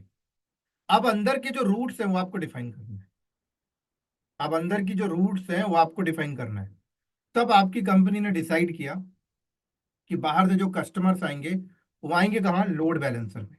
तो आप जब लोड बैलेंसर लगाओगे, क्या लगाओगे? लोड बैलेंसर जब आप एडब्ल्यू से मांगोगे, लोड बैलेंसर, तो लोड बैलेंसर को भी तो एक नेटवर्क चाहिए। किस नेटवर्क में बनेगा? तो लोड बैलेंसर बनेगा इस नेटवर्क, पब्लिक नेटवर्क इसलिए आपने रखा है। तो जो भी कस्टमर आएंगे वो नेट गेटवे के थ्रू, इंटरनेट गेटवे के थ्रू होकर कहाँ जाएंगे? लोड बैलेंसर पे आएंगे। ये लोड बैलेंसर, यहां नहीं जाएंगे। ठीक है। अब लोड बैलेंसर पे भी ट्रैफिक ऐसे नहीं आएगी। लोड बैलेंसर के ऊपर भी फायरवॉल होता है। क्या होता है? फायरवॉल होता है। यहां पर फायरवॉल होता है, एक होता है लोड बैलेंसर लेवल का फायरवॉल जो डायरेक्ट लोड बैलेंसर के ऊपर लगेगा। एक होता है फायरवॉल लोड बैलेंसर के ऊपर लगेगा जो एडब्ल्यूएस के टर्म्स में होता है सिक्योरिटी ग्रुप। उसके बाद एक फायरवॉल लगता है नेटवर्क लेवल पे कि लोड बैलेंसर बना कहाँ है? लोड बैलेंसर बना है इस सबनेट के ऊपर। तो मतलब इसके ऊपर भी नेटवर्क लेवल पे भी एक फायरवॉल लगेगा जो एडब्ल्यूएस के नेम पे एसीएल होता है, एसीएल एक्सेस कंट्रोल लिस्ट। ठीक है। तो सबसे टॉप लेवल का फायरवॉल कौन सा हो गया? ACL access control list. फिर उसके बाद आपका एक फायरवॉल यहां पे लगेगा एसीएल के जस्ट बाद, security group web access control, जो आपने सुना होगा F5 का जो आपका फायरवॉल होता है, चेक पॉइंट वगैरह जूनिपर्स के। ठीक है। एडब्ल्यूएस में उसको हम लोग कहते हैं web access firewall. Web access जगह नहीं है, फायरवॉल। अभी जो वेब एक्सेस फायरवॉल है ये क्या है? ये ऐसा फायरवॉल होता है जो डॉस अटैक जैसी ट्रैफिक को रिस्ट्रिक्ट करेगा, जियो लोकेशन बेस्ड ब्लॉकिंग कर सकता है, आईपी एड्रेस बेस्ड ब्लॉकिंग कर सकता है, कंट्री बेस्ड ब्लॉकिंग कर सकता है। समझ आ रही है? तो बाहर से जब यूजर आएगा तो कहां से होके आएगा? एक्सेस कंट्रोल नेटवर्क फायरवॉल से गुजरेगा। नेटवर्क फायरवॉल में अगर उसे ब्लॉक कर दिया गया तो ट्रैफिक वहीं से बैक हो जाएगी। नेटवर्क फायरवॉल से अगर पास होती तो वेब एक्सेस कंट्रोल के पास आएगा। वेब एक्सेस कंट्रोल में देखेगा कि अच्छा ये तो इस कंट्री की ट्रैफिक है, इस कंट्री को ब्लॉक किया गया तो ट्रैफिक अंदर ही नहीं आएगी। कोई नेटवर्क बेस्ड ब्लॉक, कोई जियो लोकेशन बेस्ड ब्लॉक, आपने पॉलिसी लगा रखी कोई अगर 1 सेकंड में 5 से ज्यादा हिट करे उसको ब्लॉक कर दो, वो यही ब्लॉक हो जाएगा वेब एक्सेस फायरवॉल के। वेब एक्सेस फायरवॉल से ट्रैफिक पास होगी तब जाके पहुंचेगी सिक्योरिटी ग्रुप पे। सिक्योरिटी ग्रुप में भी रूल है। सिक्योरिटी ग्रुप में भी अगर पास हो जाएगा तब पहुंचेगा ट्रैफिक लोड बैलेंसर पे। तब ट्रैफिक बाहर से आपके इन्वायरमेंट के अंदर आएगा। आपके लोड बैलेंसर पे तो आ गया, लेकिन अभी भी वेब सर्वर पे ट्रैफिक नहीं गई है। क्योंकि वेब सर्वर पे ट्रैफिक कब जाएगी, जब आपने लोड बैलेंसर में बता रखा है कि ट्रैफिक को यहां भेजो, ये वेब सर्वर पे।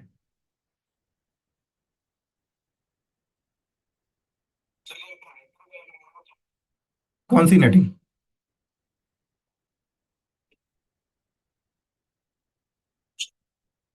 आपका यूजर है, आपका यूजर किसको एक्सेस कर रहा है?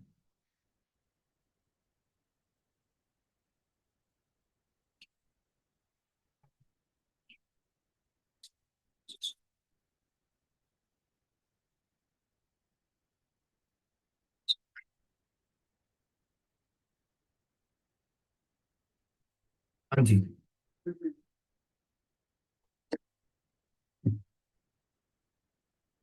सर, नेट नेट कराने की रिक्वायरमेंट आपको पड़ेगी ही नहीं,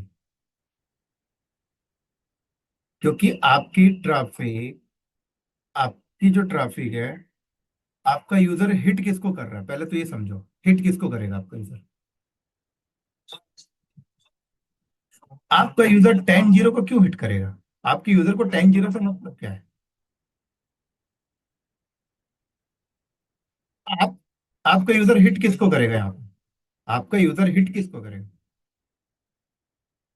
आप बताओ, इस इन्वायरमेंट में आपको क्या लग रहा है किसको हिट करेगा? आपका यूजर, आप एक बात बताओ, कभी किसी यूजर को आईपी थोड़ी देंगे हम। यूजर हिट करेगा डीएनएस नेम को। यूजर हिट करेगा। वेब सर्वर की बात करो, वेब सर्वर किसको हिट करेगा?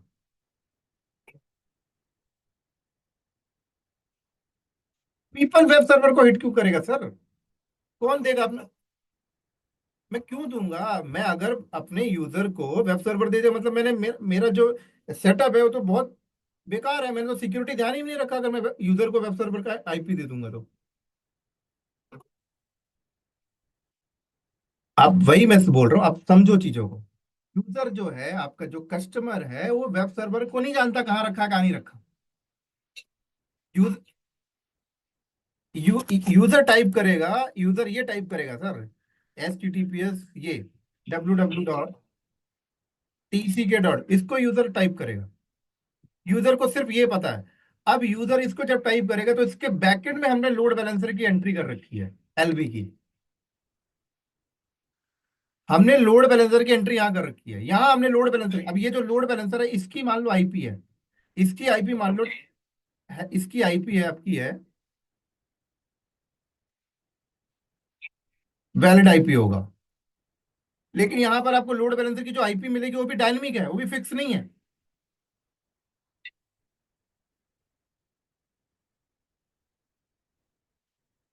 लोड बैलेंसर आपका एक ही होगा, क्योंकि लोड बैलेंसर की हाई अवेलेबिलिटी एडब्ल्यूएस खुद हैंडल कर रहा है।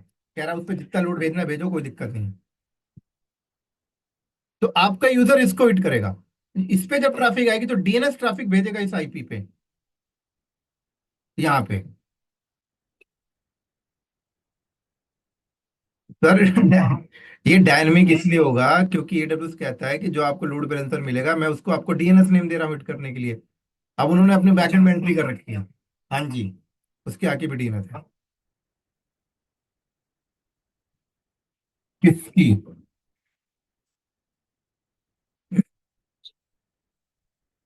हम्म। मैपिंग होगी। सर, स्टैटिक नहीं होता है। आपको डीएनएस का लोड बैलेंसर का नाम मिल गया, मान लो लोड बैलेंसर का नाम मिल गया आपको संजय दहिया, ठीक है।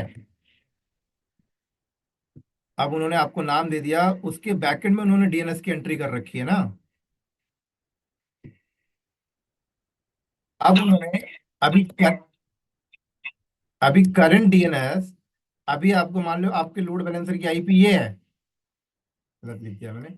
ये आपकी अभी लोड बैलेंसर की आईपी है, ठीक है ना। एडब्ल्यूएस आपको कहता है कि ये जो आईपी है वो फिक्स नहीं हो, डायनेमिक है। तो आप जो इंटीग्रेशन करोगे अपने डीएनएस के साथ, तो आईपी का यूज मत करो, डीएनएस नेम का यूज करो। अब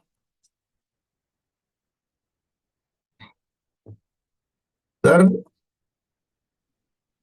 आपकी बात सही है, सारा ट्रैफिक आईपी पे आएगा, लेकिन ये आईपी कल को फ्यूचर में जब चेंज होगी तो उसकी एंट्री वो लोग खुद करते हैं, मिली सेकंड के अंदर।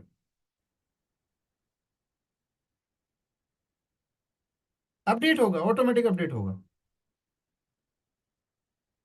हम्म। सिंपल है, डायनमिक देखो, कंसेप्ट आप समझो, अगर डायनमिक है तो अगर तब भी चीजें चल रही हैं तो इसका मतलब ऑटोमेटिक अपडेट हो रहा है, तभी तो चल रही हैं। वो तो कॉमन सी बात है कि भाई डायनमिक चेंज हो गया तो दोबारा एंट्री थोड़ी करेगा कोई, वो तो ऑटोमेटिक उनके बैकएंड पे ऑटोमेशन लगा रखा है उन्होंने कि अगर आईपी लोड बैलेंसर की चेंज होगी तो उनका जो लोकल डीएनएस है वो एंट्री करेगा अपने आप। अब वो कैसे कर रहे हैं, उन्होंने स्क्रिप्ट लगा रखा है, जो भी कर रखा है ऑटोमेशन, उनकी प्रॉब्लम है। वो आपको जस्ट कमिटमेंट कर रहे हैं कि आप लोड बैलेंसर की जो आईपी मिलेगी उस लोड बैलेंसर की आईपी के अकॉर्डिंग आप मत चलना, क्योंकि वो आईपी डायनेमिक है। अगर आपको स्टैटिक लोड बैलेंसर की आईपी चाहिए तो you can choose other load balancer which call network load balancer, वो अलग कंसेप्ट है। तो यहां पर हमने एंट्री कर दी इस तरीके से, ये एंट्री कर दी हमने। तो आपका जो यूजर है वो इसको हिट करेगा, ट्रैफिक ऑटोमेटिक यहाँ पे आएगी। जब ट्रैफिक ऑटोमेटिक यहाँ पे आएगी तो उसके बैकेंड आईपी जो भी वो ट्रैफिक वहां पे आ जाएगी ऑटोमेटिक। आपको यूजर को कोई मतलब ही नहीं है, इस आईपी से भी मतलब नहीं है आपके यूजर को।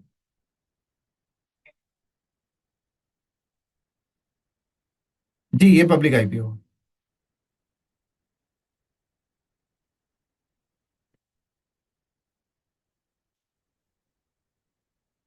अब जब ट्रैफिक, हाँ जी बोले।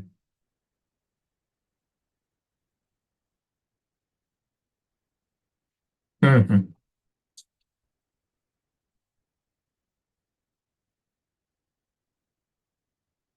ये ऑन प्रेम्स के केस में ऐसा होता है सर, क्योंकि ऑन प्रेम के अंदर आपके पास ऑटोमेशन सिस्टम नहीं है ना।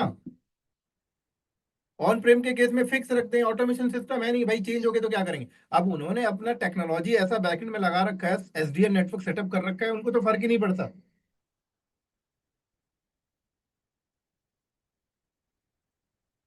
ठीक है।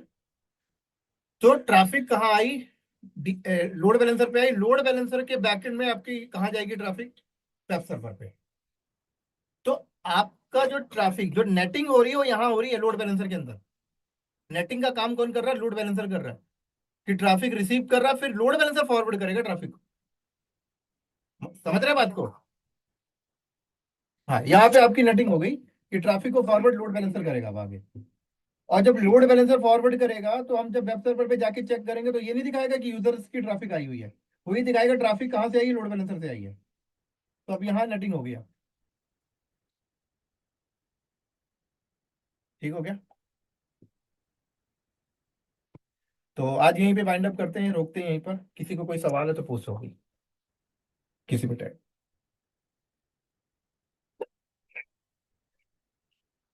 बैकएंड फ्रंट एंड बैकएंड का मतलब देखो क्या होता है। फ्रंट एंड में वेब सर्वर हो गया आपका, ठीक है। बैकएंड में आपका एप्लीकेशन सर्वर हो गया। जैसे कि कंपनी क्या करती है देखो, कंपनी ने एक वेब सर्वर बनाया, यहाँ पे कंपनी ने अपना एप्लीकेशन डाल दिया, और यहाँ पे कंपनी ने डेटाबेस डाल दिया। जैसे फॉर एग्जांपल मैं आपको दिखाऊं कि मैं फ्लिपकार्ट की साइट पे गया, कहाँ गया, फ्लिपकार्ट की साइट पे गया, तो ये उनका फ्रंट एंड पेज है। क्या है, फ्रंट एंड पेज है, देख रहा है, ये फ्रंट एंड है, मतलब फ्रंट एंड सर्वर पे हूँ। अगर मैं यहाँ पे क्लिक करता हूँ, ये आईपैड खरीदना चाहता हूँ मैं, और आईपैड खरीदने के लिए मैंने यहाँ पे बाय में क्लिक किया, तो जैसे मैंने बाय बटन में क्लिक किया तो मुझे ये सारी चीजें दिख रही हैं। तो ये सारी चीजें मुझे कैसे दिख रही हैं, उन्होंने कोई सॉफ्टवेयर डिजाइन किया होगा ना, कोई सॉफ्टवेयर बनाया होगा। तो वो सॉफ्टवेयर कहाँ चल रहा है, वो बैकएंड सर्वर पे चल रहा है, जो मुझे ये सारी फंक्शनलिटी प्रोवाइड कर रहा है कि ये क्लिक करो, ये क्लिक करो। और जैसे ही मैं सबमिट करूंगा तो जहां जाके सेव होगा, डेटाबेस हो गया। तो कंपनी 3 टियर आर्किटेक्चर यूज कर रही है, फ्रंट एंड एप्लीकेशन यहाँ चला रही है, बैकएंड यहाँ चला रही है, डेटाबेस यहाँ चला रही है। ये होता है front end backend and data. ठीक है। और कोई सवाल किसी को।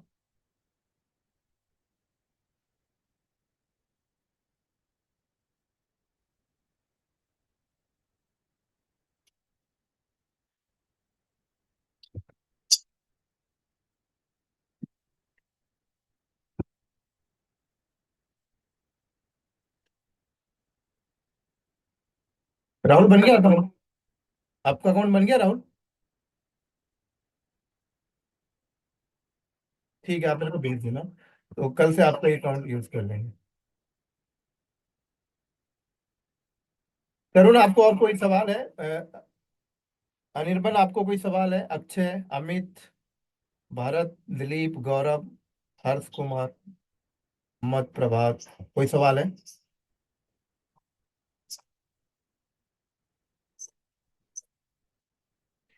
आप वो आप मेरे को पिंग कर लेना, मैं बता दूंगा, ठीक है?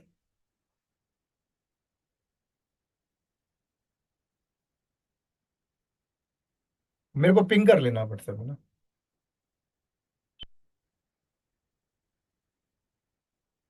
चलो फिर ड्रॉप करते हैं, प्रैक्टिस करो आप लोग इसको ना। हाँ बोलो। Morning class.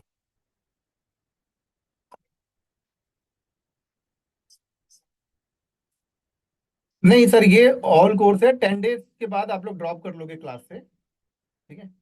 बाकी जो परमानेंट स्टूडेंट है उनकी क्लासेस कंटिन्यू चलती रहेगी। और अगर आपको ज्वाइन करना है तो आप 10 डेज के बाद कर सकते हो join। ये जो क्लासेस हैं ये पूरी आपकी 42 आवर्स चलेंगी। AWS।